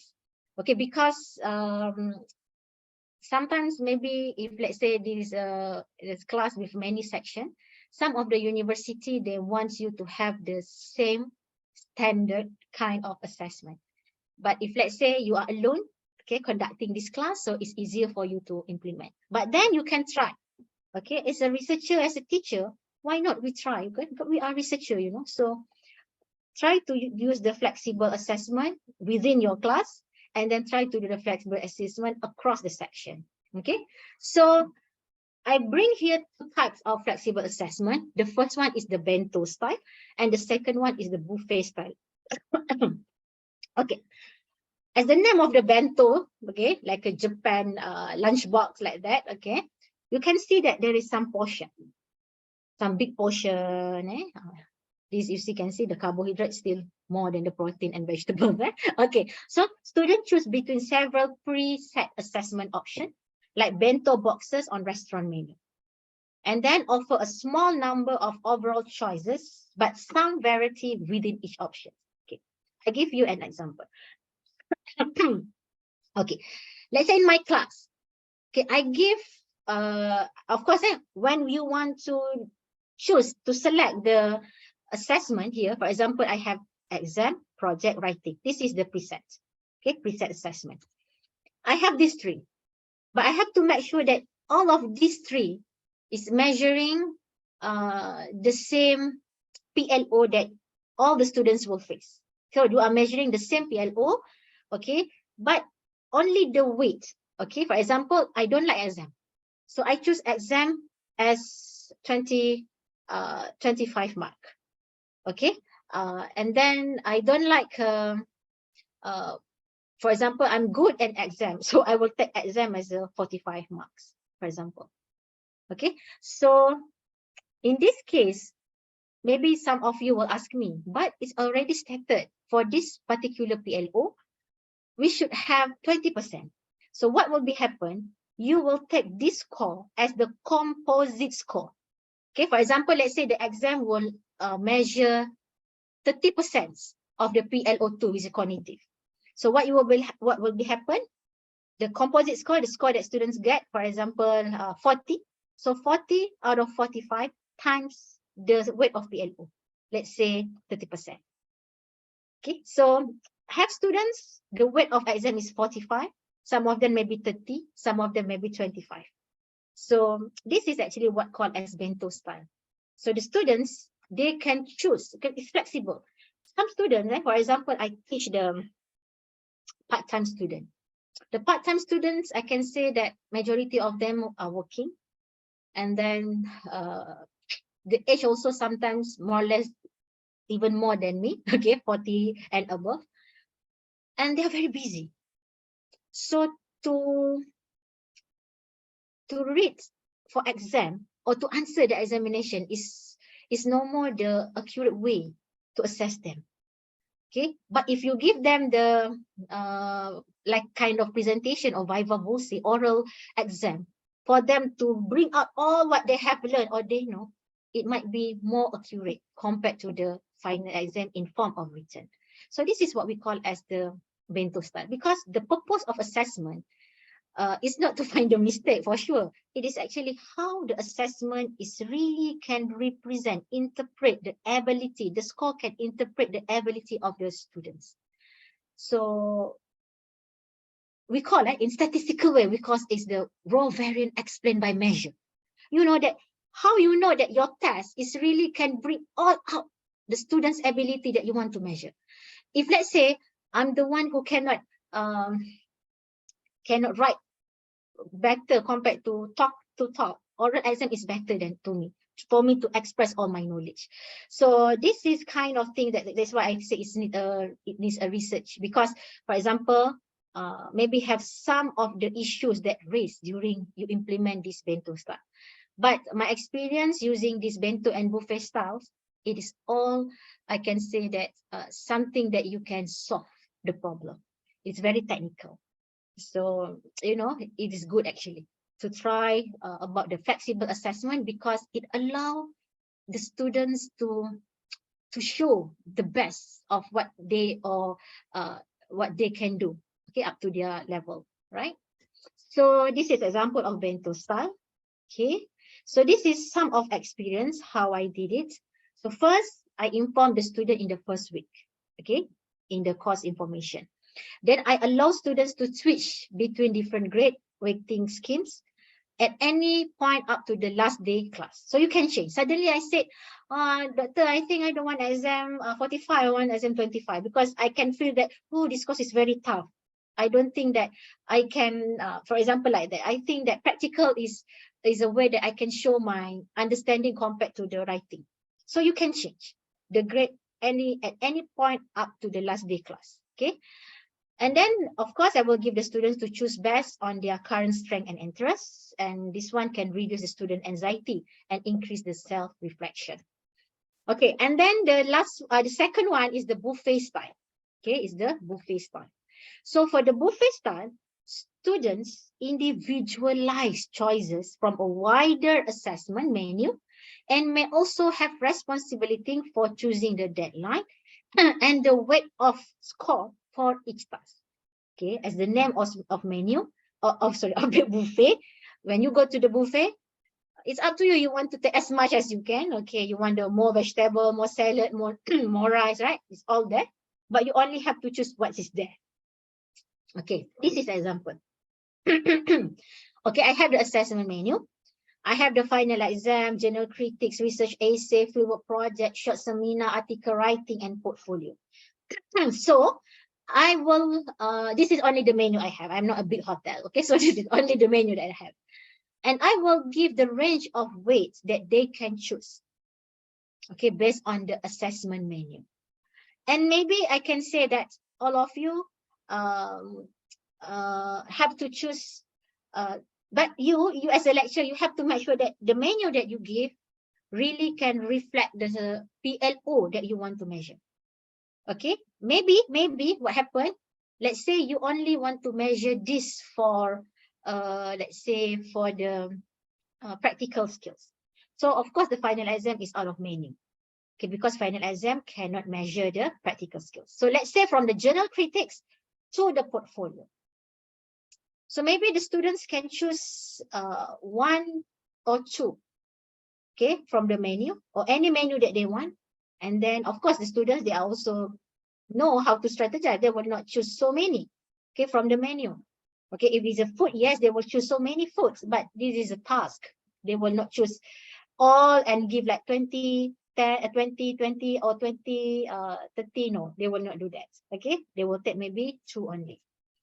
And you and your students will agree on the assessment menu and also the weight. So this is what we call as the buffet. So you know, this kind of assessment, it makes the students more responsible towards their work. This is what I feel, because they know that, oh, I'm the one who choose the assessment. So I believe that my lecturers have the high expectation about my performance. That's correct. Okay. So this is actually how the flexible assessment can promote or encourage the students' interaction and participation in the classroom. Okay, so how I did it, students fill in an agreement form in week 2, because in week 1 maybe they want to still to think, but they have the opportunity to make certain changes up until specific date. Okay, not like the bento. Okay, because this one it's quite big, the range of the scope. So some rules should be set. For example, students not being able to choose any task more than once, not being able to eliminate a task after its deadline, only being able to modify a deadline, brief deadline for non-emergency reason, a week or more in advance. Okay, in advance. Okay, so the first one, we already see how the assessment, the alternative assessment, okay, can encourage the interaction. The second one is the flexible assessment. Now, the third one, how you can encourage the interaction through the negotiable assessment. Negotiate, okay? So maybe some of you ever done this, or maybe some of you never heard about this, or maybe some of you never do about it. Okay, so what is negotiable assessment? It is a learner-centered approach that involve students in deciding how their work will be assessed. Okay. Wait, it looks like a buffet just now. No, it's quite different. Let's see how. Okay, first, these are the steps. First, you have to define the expectation. Okay, so the lecturers will set the general expectation and learning outcome for the course. So the learning outcome here is actually should be aligned with your course and program learning outcome. Okay, and then you will create the contracts between your students. Okay, each students create a contract that outline what they intend to achieve and how they will be assessed. The contract could involve choosing certain assignment, defining the criteria for grading this assignment, and specify what grade they aim to achieve. Of course, all of them would put A. Okay, all of them would put A. The third one, negotiate. This is the hardest process lah between the students and you. And then the final part is the completion and review. Okay, let me give you some example. Okay, this is the defining expectations. At the beginning of the semester, let's say the lecturer provides a syllabus that outlines the broad learning outcome for the course. The lecturer wants students to demonstrate an understanding of different literacy genres, critical analysis of text, and articulate expression of ideas. So this is the thing that the lecturers want to measure. The lecturer also lists several types of assignment that could be completed. Okay, for example, essay or representation, group project, okay, written critiques, or even creative writing pieces that demonstrate an understanding of the genre. Okay, then creating contracts. For students, okay, let's say we call him Johan, is particularly interested in poetry and would like to focus his effort in this area. He drafts a contract proposing to write 3 essays on different poetry styles, perform an oral presentation analyzing a famous poem, and submit a portfolio of his own poems demonstrating his understanding of different poetic structures and themes. He suggests criteria for grading the task. See, he controls. He's the autonomous of the study, of the learning process. Okay, such as depth of analysis, originality of thought, technical competence in writing, and understanding of poetic techniques. He proposed that if he meets all the criteria to a high standard, he should be awarded an A grade.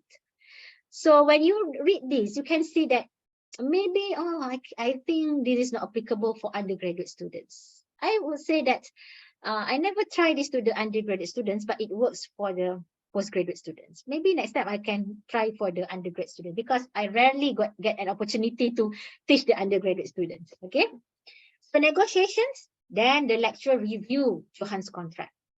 Okay, let's say me, I just put she because to differentiate between Johan and the lecturer. She appreciates his detailed proposal, but is concerned that he hasn't included any group work, which she believes is important for developing collaboration and communication skills. So they negotiate and agree that Johan will also participate in a group project, analyzing a poetry collection, which will be included in his grade. They also discuss and refine the grading criteria for each task to ensure it is rigorous and fair. Yeah, so finally, so Johan he did what he's supposed to do. So Johan complete his task according to the contract. The lecturer review his essay, presentation, poetry portfolio, and contribution to the group project and assess them according to the agreed criteria. So here, you see, if you have a big class, the challenge for you is actually the agreed criteria. Normally, you are the one who will do. In my case, I'm the one who do the rubric. But because, you know, if you have developed the rubric quite many times, you will feel like actually it's not difficult to develop a rubric. It is actually more advisable for you to develop your own rubric compared to adapting or adopting the existing rubric. Why? Because, for example, you are going to measure the communication skills. The adapted or the adopted rubric that you have, maybe from the courses or from the internet, is maybe to measure the communication skills in the classroom. While maybe in your setting, you are going to measure the communication skills in the side project. So it will be different, you know. So I always believe that for the rubric, you we as the best person who should design, because we will design according to the nature of our course and the nature of the nature of our activity. So some of the challenge of this negotiable assessment, especially if you have quite many students, is you might have a different rubric, okay? But the challenge is the rubric must measure the same PLO. For example, just now, let's say I want to measure the communication skills here. So the communication can be in written or in oral. So when I have Johan task, I have always to relate the Johan task, the poetry task with the communication skills. But let's say another students come with me, let's say Jihan.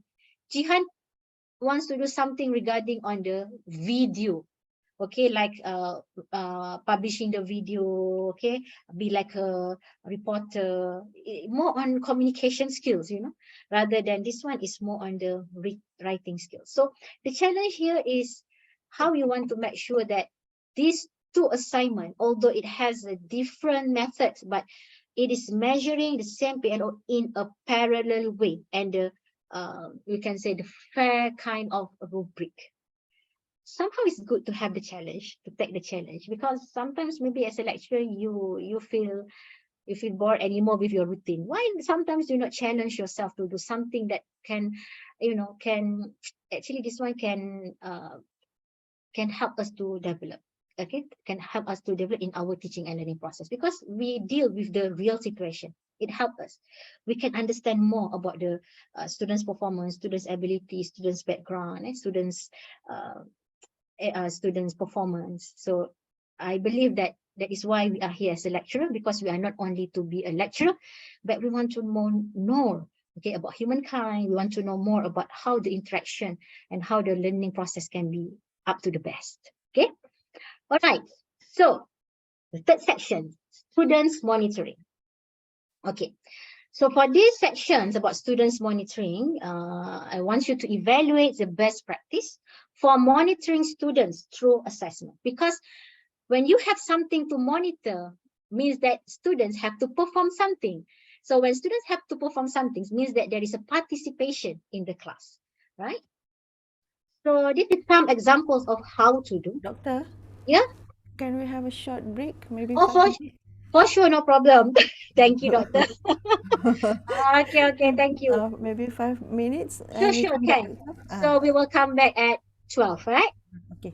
Okay, sure, doctor. Sorry for that. I always forget to have to take 5, take 5. Thank you, doctor. Thank you.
Okay, doktor.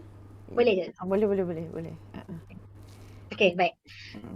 Okay, so saya sambung ya. Boleh.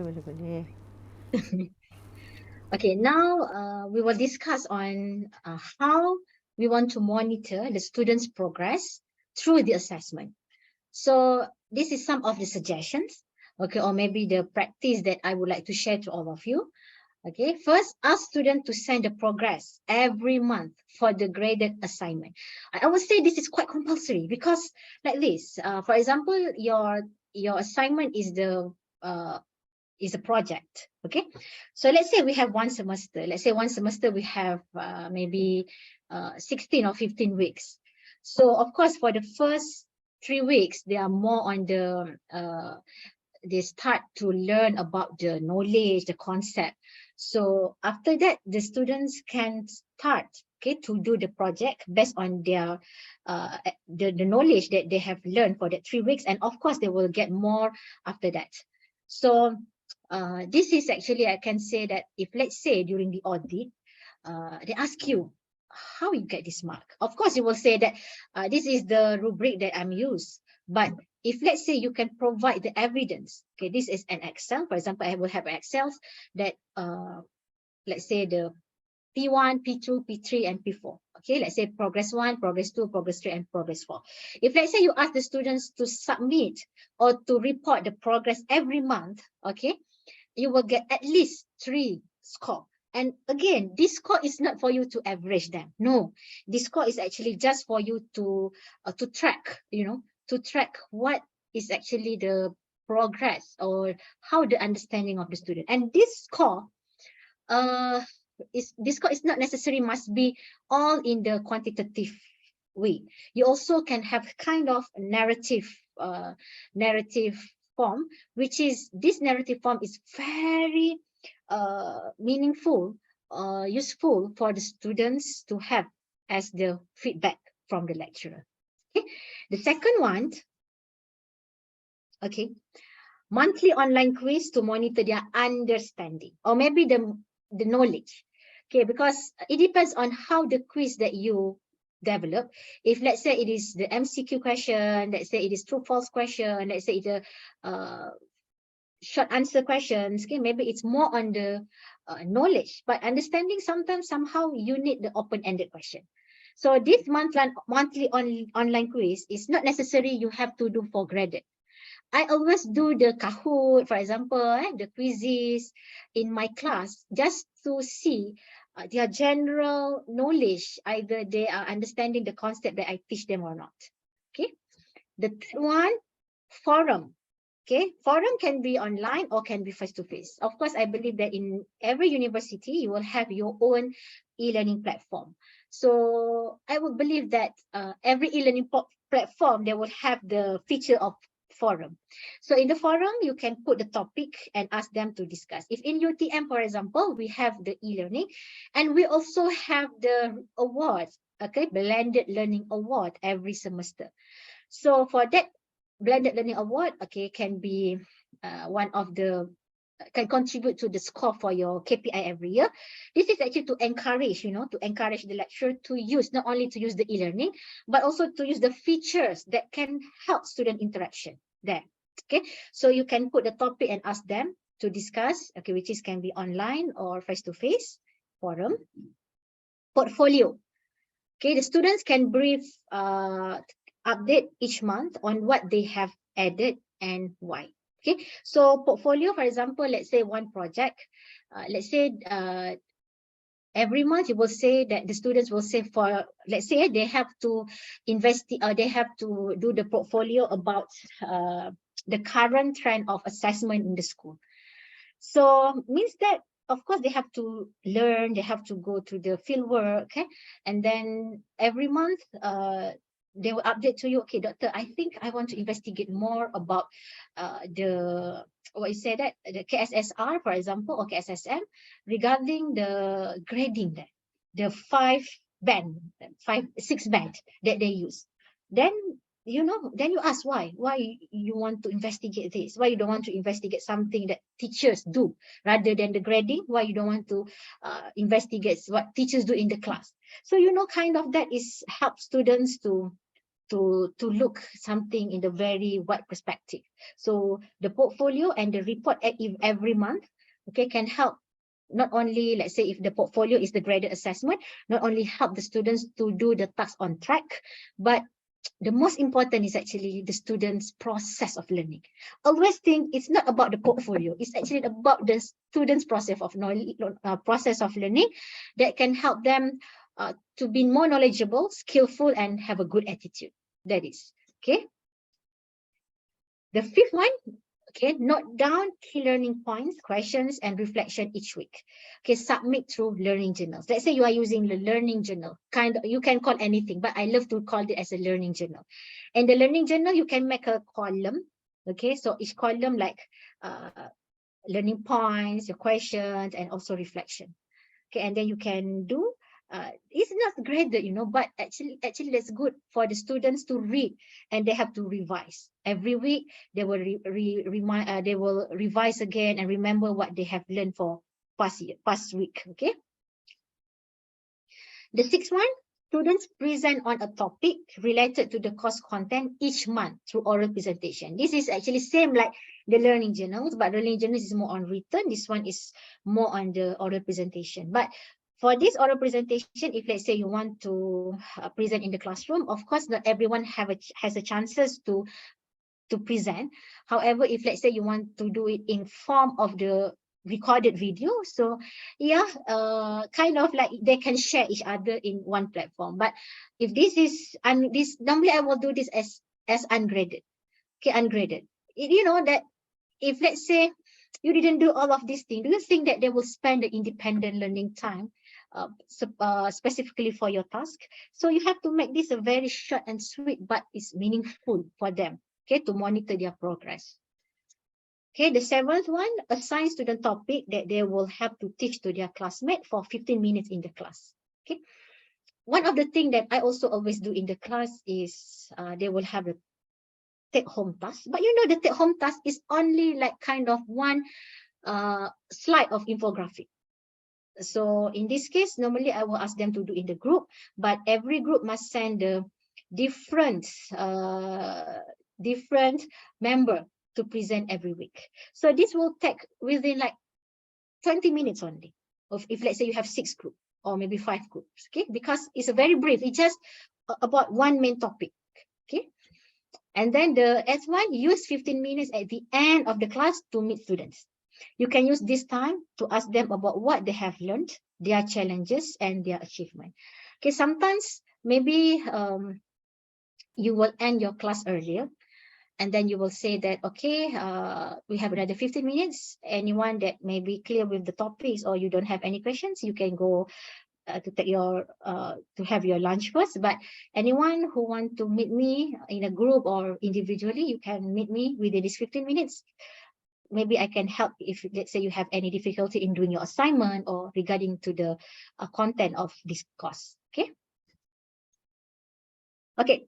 Summarize of course content, reflection on learning, or exploration of related topic in the wikis or blog. This is actually same like learning journals, portfolio, but it's kind of which one you think you want them to skillful with. Is it the writing? Is it the technology using? Or maybe it's kind of oral presentation. So these three same, but in a different way of method. Okay. Okay, then provide a case study. This could be a multi-step assignment. Case study, maybe every month you will give them the same case study, but you have the assessment as learning, which is have a timeline. Okay, with each timeline have each component or stage have the deadline. For example, maybe determine the problem and then give the solution, and then maybe find the resources, and then maybe find the supportive article, for example. So, kind of periodical monitoring way in assessment using the case study. Then simulation or role play. Okay, this also you can do maybe every month. Okay. And then ask them to submit the reports, okay, on their experience, insight, and the strategies they use. So I mean here the reports, again, it depends. If you use this as your graded assessment, of course, the weightage of the task is more. But if let's say you use it only just to track their progress or to enhance their skills without any grading, so it should be very light and it's not so burden, right? And finally, you can ask them to form a small study group, and every month the group present their key learning, discuss their challenges, and share their strategies for overcoming them. So this one also, after they do this, they can do in form of rally robin, or maybe in form of the gallery walk. Okay. Okay. So now, by looking at the examples of the ways how to monitor their progress using assessment, now we can see actually using the assessment, okay, you can actually you can solve quite many problems that happen throughout the process of teaching and learning. First, through assessment, you can identify the learning needs. You can see who is the student that need you more, okay, especially the low-level student. Which student is, you can see that really needs your advice. Dependent students, okay, very dependent student. And then from the assessment, it is the way how you give the feedback and how students can improve. It is also the way of motivating students. Sometimes maybe although the ungraded task, you can sometimes, okay, in my class, for example, I have the fixed group. So for every week, you will compete each other. Okay, just actually for the like the game. So at least to motivate them, so that make them have to learn and so on and so forth. So every week, sometimes they don't need any present, any physical present. Just they need, okay, my group become number 1, my group become number 2 for that week. That also make them very motivated, okay, to interact in the class, participate in the class. Okay. And then assessment also can promote self-regulated learning, especially if you implementing this assessment as learning, which is you ask them to provide or to manage their time to finish certain work in a period, in the determined periodical time. Okay. And then of course, promoting equity, especially if you implementing the flexible and negotiable assessment. And what is the ultimate one, we want all the process of assessment, again, can enhance students' knowledge, can enhance students' skills, and they can become a very good servant of Allah.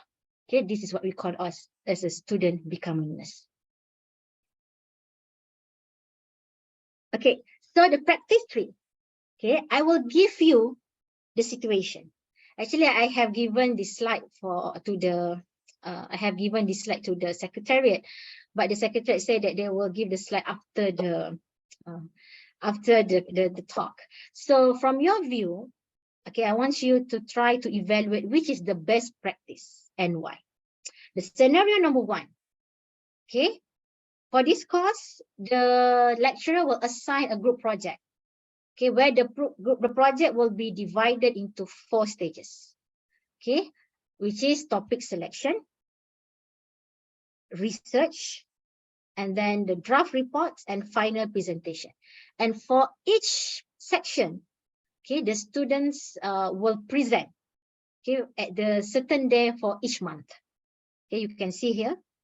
Okay, let's say I want to implement it at the same course. So the first one, am I going to the group research project? The second one, am I going to do the online discussion forum? In this case, the lecturer will use the online learning platform to facilitate regular discussion on course topic. So each month, a few students are assigned to post discussion questions based on the course content, and all students are required to participate in the discussion. So it means that every month, students post discussions question and engage in online discussion. The lecturer monitor the discussions, provide comments, and evaluate students' understanding and engagement with the course material. And the third scenario is the reflective journal. So the lecturer will require students to keep a reflective journal where they record their thoughts, reaction, and questions about the course material. So students submit a selection of their journal entries every month. The instructor review the entry, okay, respond to questions, and provide feedbacks. This gives the instructor regular insight into each student's learning process and progress. So I want you to evaluate. When say evaluate, it can be, you know, with so many justification. Maybe type of course, time, okay?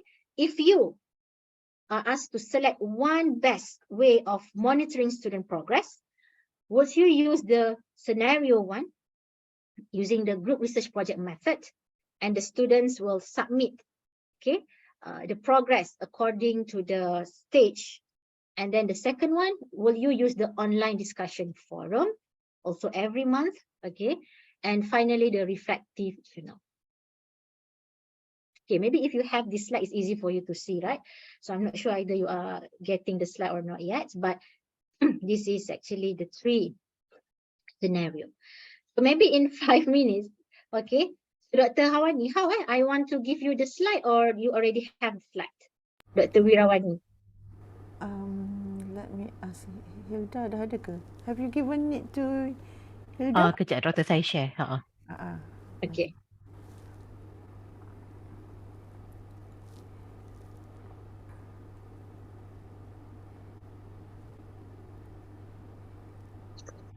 Okay, jadi okay, from the from the scenario, okay, you can look at the 3 scenario, and maybe I will choose like maybe 2 or 3 of the lecturers here, or maybe if we have time, we can have more participants to give the justification. If you, which kind of monitoring methods that you will use in your class and why? From these 3 scenario.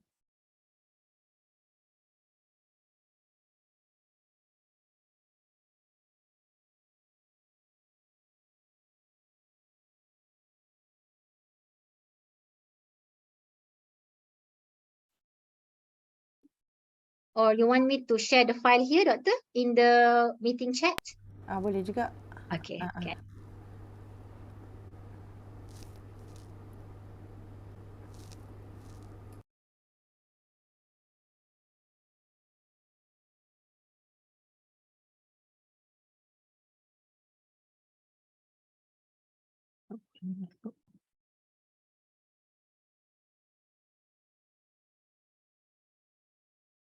Okay, I have shared.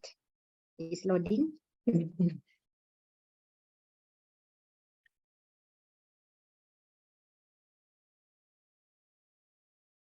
Okay, Alhamdulillah.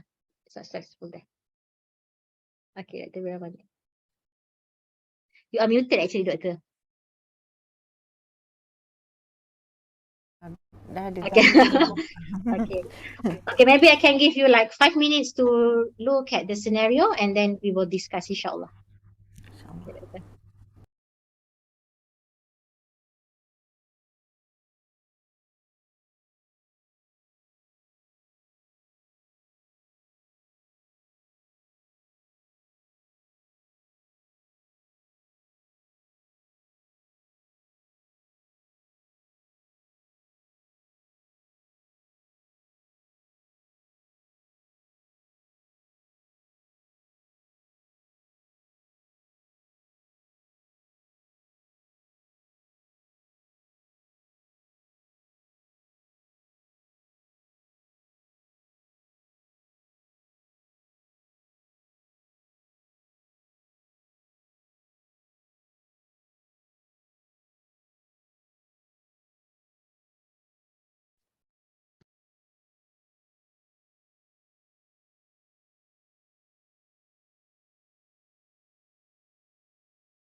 Okay.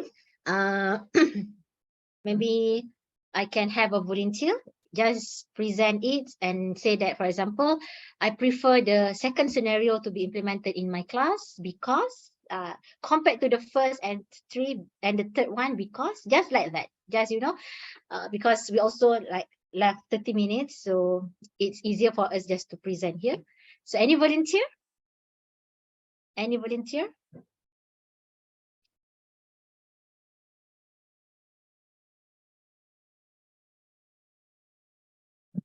Assalamualaikum, Doktor. Waalaikumsalam, Dr. Fadilah. Apa khabar? Okay, Doctor. Okay, just to since you're asking, so I think I will try. Thank you very much, Doctor. Yeah. For me, it depends on the size of my class. Very good. Yeah. For example, I like to do the scenario 1. If my class is so big, like I have 60 or to 80 students, so I will go to scenario 2 or 3. But if my class is less than 40, then I will go with scenario 1. Very good. Okay. Okay, so Dr. Fadilah says that means that all these 3 scenarios are applicable to your course, right? But you will see the number of your students in the class, which is easier for you to monitor. Okay, let's say it is in the small size class, you prefer the scenario 1, but if let's say it is a bigger size class, you will go for the scenario 2 and scenario 3. Is it, Dr. Fadilah? Yes. Okay, thank you very much, Dr. Fadilah. So a bit review from me, okay, means that Dr. Fadilah, she knows that there is no certain, there is no certain method that fits to every single course. Means that it is very flexible. Education is very flexible. Okay, sometimes although you are from medic, from mathematics, from Islamic studies, you still can use the problem-based learning, regardless of what course, engineering, social sciences, science and technology. Okay, so it is about how creative you are in adapting. Sometimes you can modify it, no problem. Okay, you can modify it to use it as an assessment or monitoring process, okay, to your students. Okay, thank you very much, Dr. Fadilah. Maybe I would like to call anyone else to volunteer for this practice.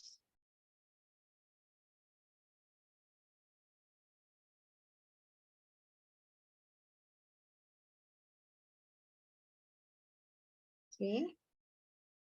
Assalamualaikum. In our Assalamualaikum. Salam, Dr. Saimi. Terima kasih. Yes, in my course, because we have what we call the no pen paper exam course. Yeah.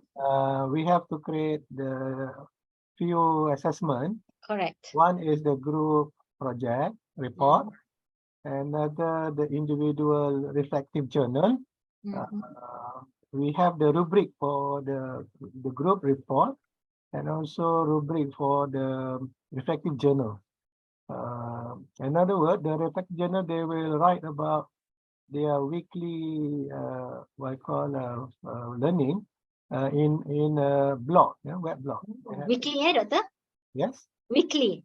Weekly. Oh, good. They have to, because for example, my course is we call Usrah in Action. Usrah in Action is community engagement. Okay. There is no there's no what I call concept, just instruction.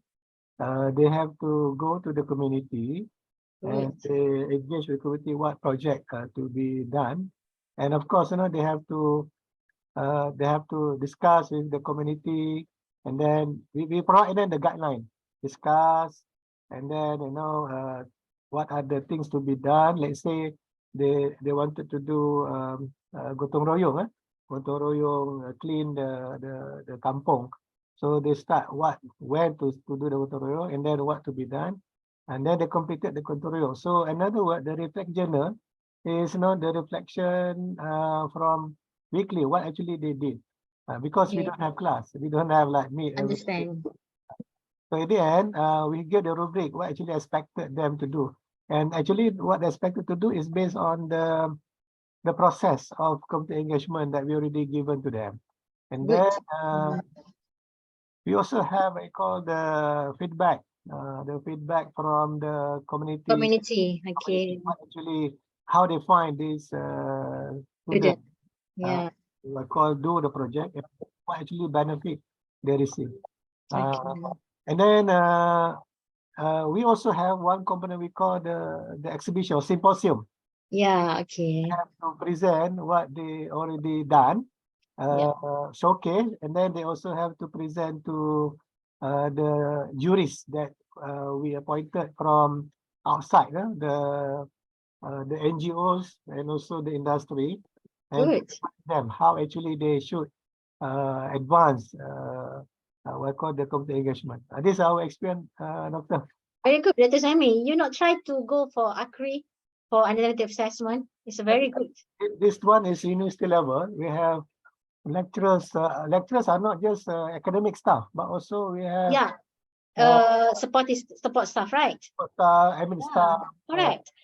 You know, during my experience entering the ACRI for alternative assessment, I also did that. I mean, my partner is actually the support staff.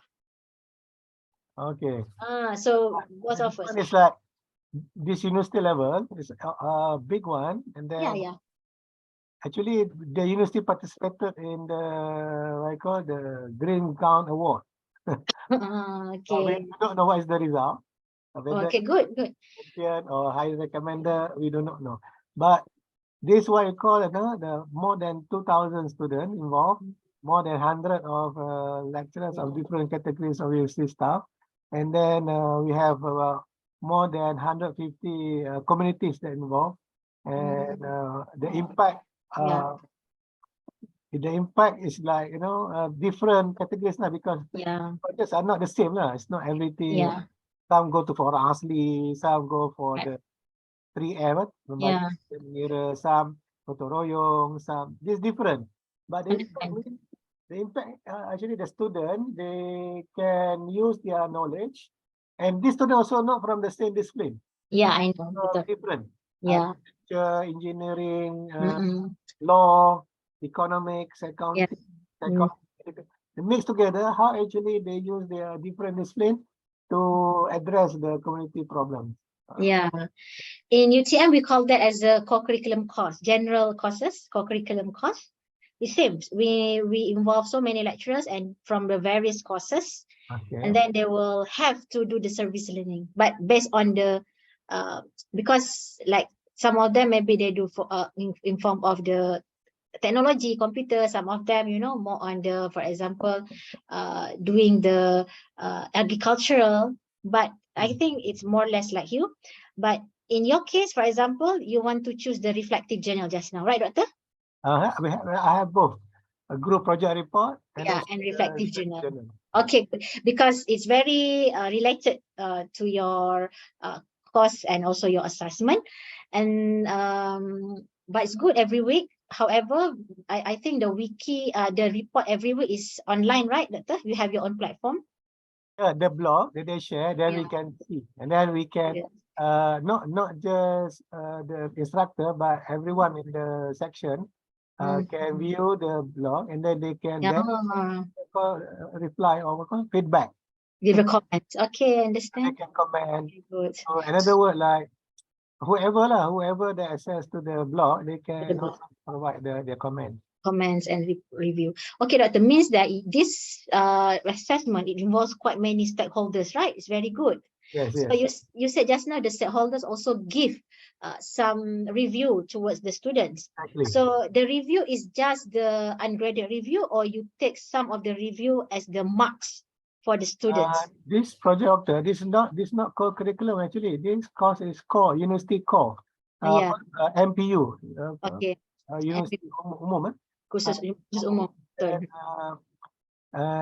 That's why we have rubric, and then based on the feedback given by the industry, then from that we give mark. For example, project tu jury gave mark, and category dia bronze, bronze medal. So the marks will be the bronze. Okay. The weight of the silver or bronze or gold medal. So it is not as evaluated by the external juries. So actually it's more, I call more comprehensive than us. Because the objective is that external, right? We give service to the community and get the community to give the marks, not us. Understand. So if I can might know what are the PLOs that involved in this course, the PLOs that you measure specifically, you remember, Doctor? Ingat tak PLO apa yang dia ukur? I can't remember. Actually, we did because this is 1 hour credit. 1 hour credit. Oh, you still have 1 hour credit. Okay, It's understand. 1 hour credit. Because there is actually in our university also there is kind of like this, but the problem that raised after that is actually when the lecturers the rubric that they use is more on the activity rather than the PLO that they want to measure. You know, sometimes they want to measure the communication skills, but end up we can see that the measurement is more on the product base, is not the process. So hopefully that the rubric that used by the lecturers in your course is really measuring the PLOs that we aim to measure, Doctor. Okay. Okay, thank you very much, Doctor. Thank you very much for the sharing, Dr. Padilla and Dr. Suhaimi. Thank you. Okay, so for the next one, we go to the last section. Okay, it's a very good experience and sharing from both of the lecturers. Okay, we go to the last section. Okay, now it's 12:40.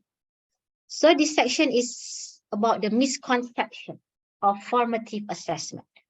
Okay, as I said, because for the students' interaction and engagement, majority, okay, I can say that 99.9% it happens during the formative assessment.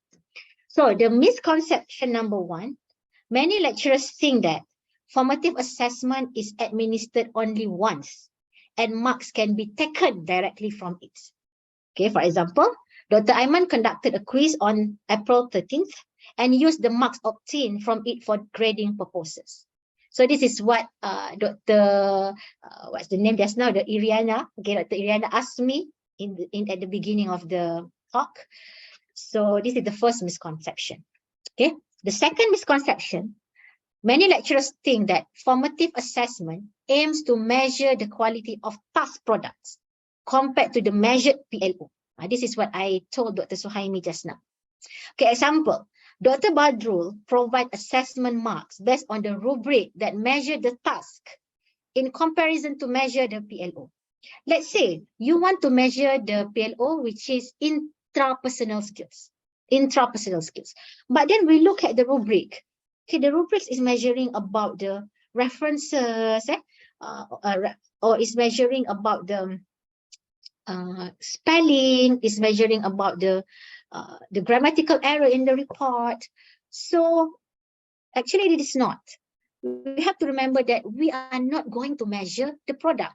If let's say your product is assignment, your product is, let's say, the robot, your product is, let's say, the portfolio. Okay, it's only the product. But we want to measure not only the product. Okay, if you want to measure the product, it's more on summative assessment. We want to measure the PLO, the process, the skills involved when the students want to produce that product. That is why we call now as the outcome-based education. We didn't call it as the output-based education because outcome is associated with process, while output is associated with product. So output is more on summative, while outcome is assessing the process, which is formative assessment. Okay. The third misconception, formative assessment must be related to graded assessment. So again, not necessary. You can have the everyday formative assessment in your classroom. You ask the question, you ask them to do the mind map, you ask them to answer the Kahoot, you ask them to answer the Padlet. It is no need everything to be graded. Okay, example, Dr. Chiu does not conduct any practical activities in class apart from the task stated in the course outline. So for example, Dr. Chiu said, I don't want to do the Padlet. I don't want to do the Kahoot. For what? It is not measuring the it's not measuring the graded assignment that I have stated in my course information. Okay, my course information is only final exam, project-based learning. Okay, for example, the presentation and also let's say the reflection. So why should I do this kind of practice? Because it is not involved. I cannot do that. No. You can do another ungraded formative assessment. Okay, not necessarily everything must be related to your graded assessment because we want to measure students' process again. The fourth misconception: formative assessment cannot be used as graded assessment. This is also another misconception, which is vice versa with the third one, the third misconception. I ever faced that some lecturers say that this is actually good. The lecturers say formative assessment is not for graded. Formative assessment is about the process. Yes, but still you can use the formative assessment just now as an evidence of the marks, which is you want to decide for the final score. Okay, so it's not, for example, Dr. Darwish only use test and exam because because Dr. Darwish, not they, sorry, because Dr. Darwish believe formative assessment cannot be quantified numerically. This also some, this is actually from my experience. When I wrote this one, about misconception is during what I have faced during the audit. Okay, then I can see that, why you didn't do this? They said because formative assessment cannot be used as graded assessment. So finally, all like, like a traditional assessment only, right? The fifth misconception: formative assessment must be standardized. Okay, actually not necessary, especially for those who are having who teach, who have a few sections in one course. For example, Dr. Aliza does not allow, maybe she's the program or course coordinator, does not allow lecturers in other sections to use different assessment than what has been standardized. Okay, basically is harus, mubah, tak kisah. Means, for example, if let's say you want to measure communication skills, although we are from the different section, I want to use debate, you want to use presentation, you want to use maybe public speaking, it's okay, as long as the rubric is measuring the same PLO. Okay, so actually no problem, not necessarily that it must be standardized. But however, okay, I respect maybe in terms of the management, maybe it's easy for you to monitor. So sometimes the course coordinator fix, you must use this. Okay, however, it is flexible. If let's say another section want to use another kind of assessment, formative assessment. The sixth misconception: formative assessment primarily serve as evidence to improve teaching by lecturers. So assessment is actually everything about the students. Okay, not mainly about the lecturers. So Dr. Farhan uses data to improve future teaching rather than using it as feedback to the students themselves. So what happens, sometimes you have so many data, but then the data only you use for the CQI, for your betterment of teaching quality for the next semester. Why don't you use the data to sit with the students, to give them the feedback, what they should do and should not do? Actually, the data that you get is for the students, written back to them. Okay, this is what you should do, this is what you should do. Okay, it's not only for the purpose of your teaching, okay, but the purpose for their betterment.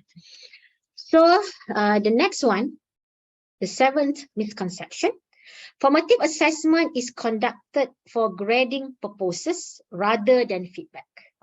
Okay, so example, Dr. Ganesh grades the process rather than providing narrative notes related to student learning process. Okay, of course, this is applicable to the graded formative assessment. Okay, when you ask the students to send a report, or maybe you have a few presentation, so you maybe will bring along your rubric, and then you see the presentation, you just circle the progress according to the rubric, but then finish.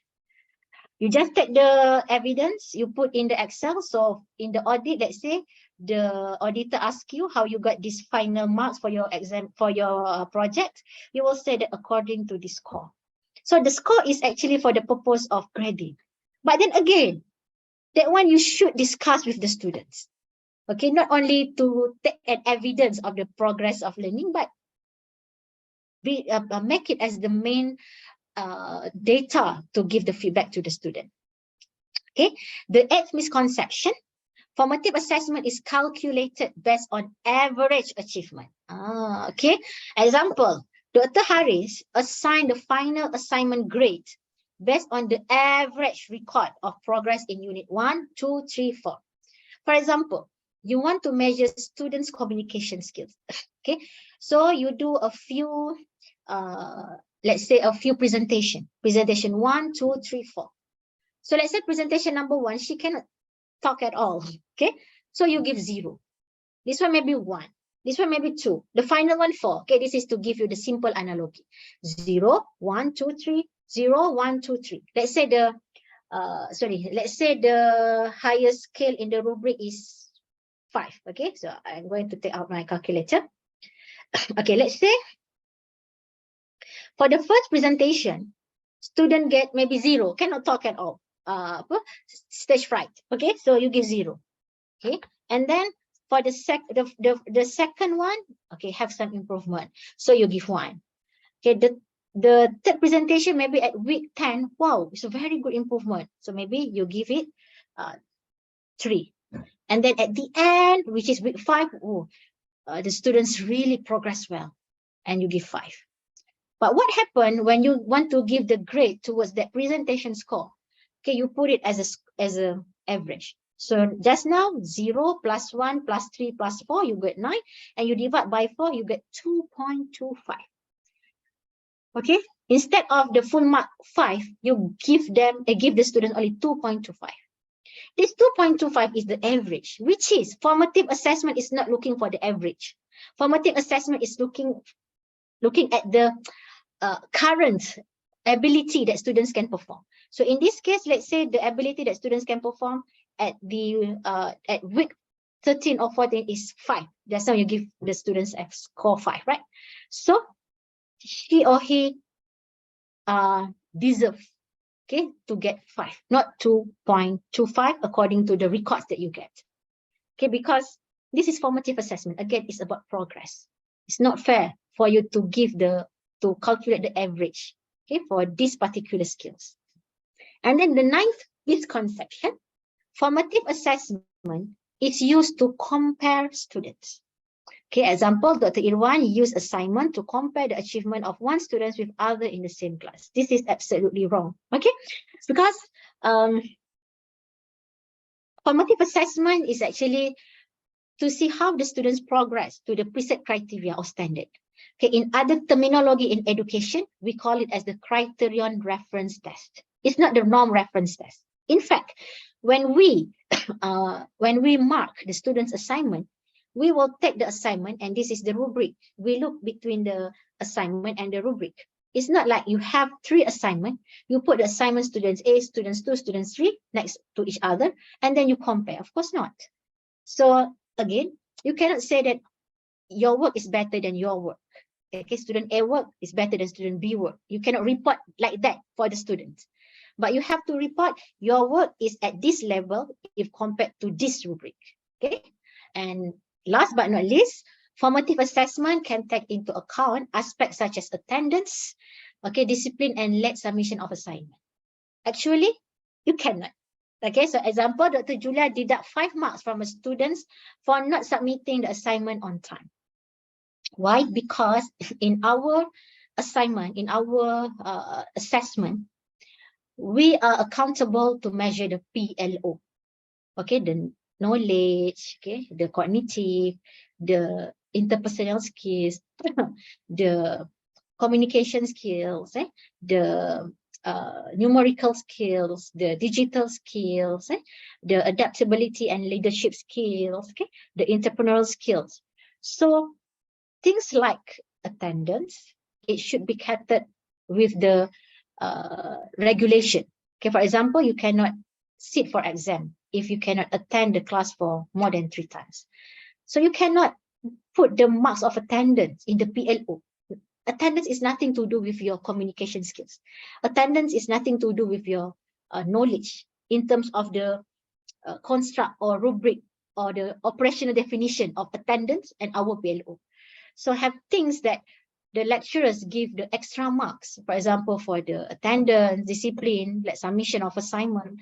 Okay, so this thing actually you should cater with the technical thing. For example, the late assignment, if you don't submit within this period, okay, so I will not accept that. I will not accept. Same like examination. If you cannot come to the class more than 80%, you cannot sit for your exam. So have to be firm if you really want to form the students' discipline. Okay, so that's all for 10th misconception. So the final practice for today, do you ever have this misconception before? Okay, so I want you to go to the Mentimeter. Okay, I will share with you you go to the menti.com and please use this code. Okay, hold on.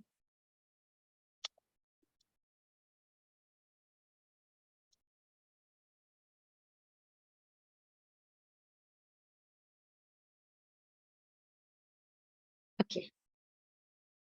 Doctor, can you see the Mentimeter screen now? No. We can see the screen, but you haven't checked the. What is the how can we go there? Okay. Oh, not yet. You can go to the menti.com. Okay, hold on. Dah ambil nombor ni Okay. Ada 790-16124. Okay. So I just want to make a very simple and quick survey. Do you ever have this 10 misconception before? Okay, you have the slide with you. Maybe you can look out the 10 or yes, okay.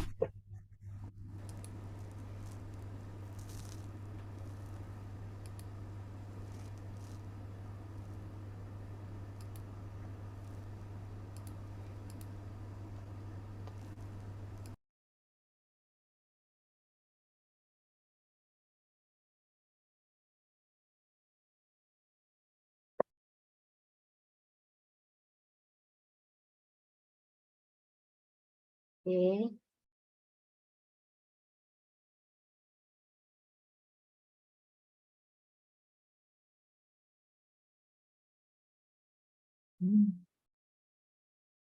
Okay. So can see here that I cannot say majority because we have like 78, 77 participants, but the one who answered is like progressing now. But from the 16 respondents who answered the survey, I can say that 99% say that they ever have this misconception before. And 0.01 survey or maybe 0.1 percentage say that not sure. Okay, hopefully they're not sure because maybe you know that kind of the misconception that always happen among the lecturers. Again, I got this kind of misconception during I did my audit. So when we did some interview with the lecturers, we can see that, oh, they understand like this. So what actually the dean or the head of department can do is, I can see this is actually because many lecturers, when they provide the document of audit, it's for the sake of audit.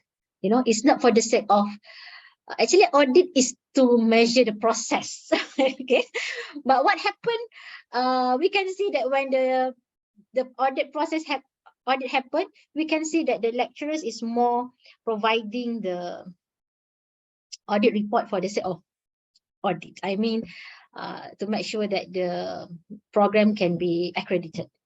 Okay, however, actually the most important here is the process of learning and teaching and the process of assessment, because this is what related to the quality of learning and teaching, and the most is the benefit for the students, because students come here, they don't even they don't even care about the audit and so on and so forth. What they care is how this university can serve me for me to serve the ummah better, something like that.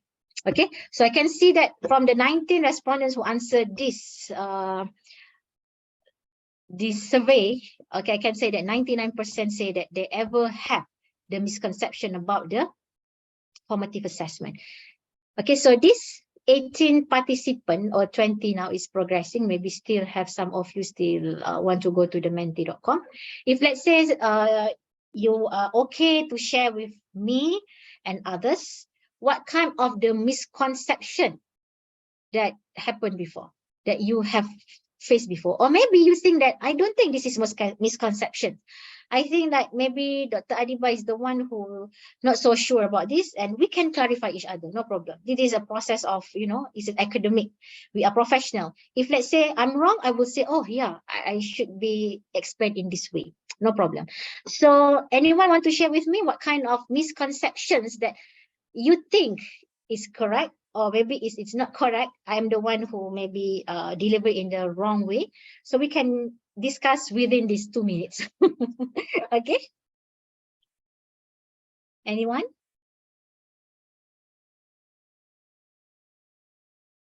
Or maybe you agree that this the 10 misconceptions should be not happen in the process of formative assessment. So if like that, okay, no problem. Okay. Okay, so look like the number of yes is increasing now. It shows that hopefully this course is, oh, sorry. Hopefully this course is really, sorry, the battery is low.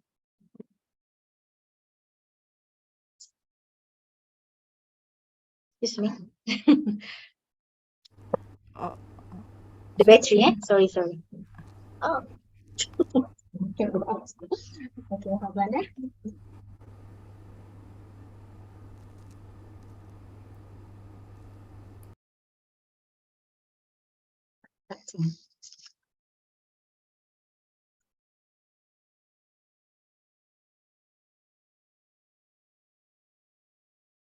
Okay. All right. So inshallah, if let's say no one want to share that, so maybe I can assume that all of you also agree that have some of the misconceptions is really a misconception that happened before. Okay, so maybe I share few final slide. Okay.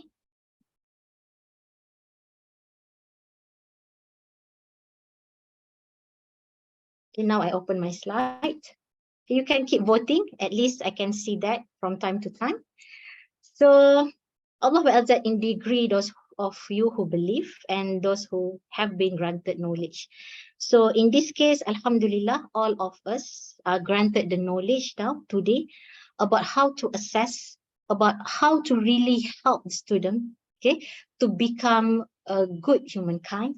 So whoever follows a path in the pursuit of knowledge, Allah will make a path to paradise easy for him. So inshallah, with our knowledge, with the spirits to learn from time to time, actually, we want to make sure that we also can make or can help our students, okay, not easier, but to gain, to become a better person. So hopefully that the knowledge that we get, Allah will look it and will value it and will be our jariyah in the akhirah, inshallah. So I think I'm very sorry if, let's say, there is any draw in my talk, okay, anything that, any weakness that in my talk. However, I hope that this talk can help us to be a good educators. And if, let's say, you have anything to share with me or anything that maybe I can help you, okay, inshallah, you can email me at the email given in the slide. And thank you very much again for inviting me to this talk. And it's very nice day here, nice day today to know all of you. And I really benefit also from all the examples and all the experience that sharing by all the lecturers in IIUM. Okay, Dr. Wirawani, okay, maybe I can give back to you. Okay, thank you so much, Associate Professor Dr. Adibah. You have taught us a lot, and it seems that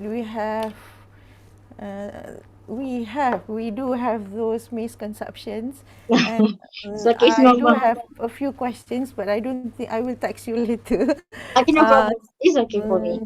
Uh, so jazakallah khair, jazakillah khair. Jazakillah khair. MashaAllah, tabarakallah, yeah. InsyaAllah. So many things that you have shared. I think that is all for today. Can everyone turn on your camera so that we can have group photo?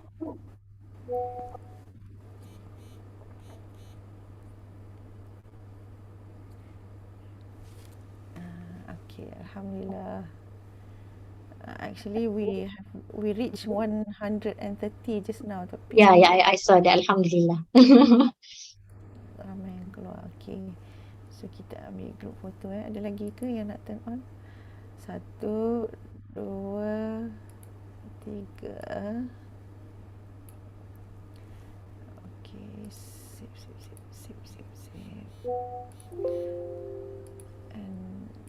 And muka ada dua muka je. Okay. 1, 2, 3. Okay, thank you so much ya Dr. Adibah. We Terima kasih Dr. Binti. hear again from you insyaAllah. Alhamdulillah, So mudah-mudahan. let us end our session Yeah. today with tasbih kafarah suratul asr.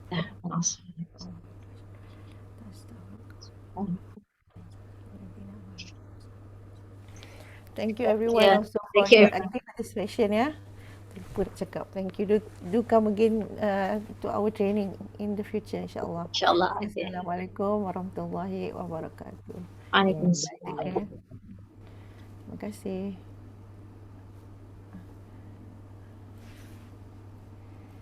Terima kasih. Thank you so much.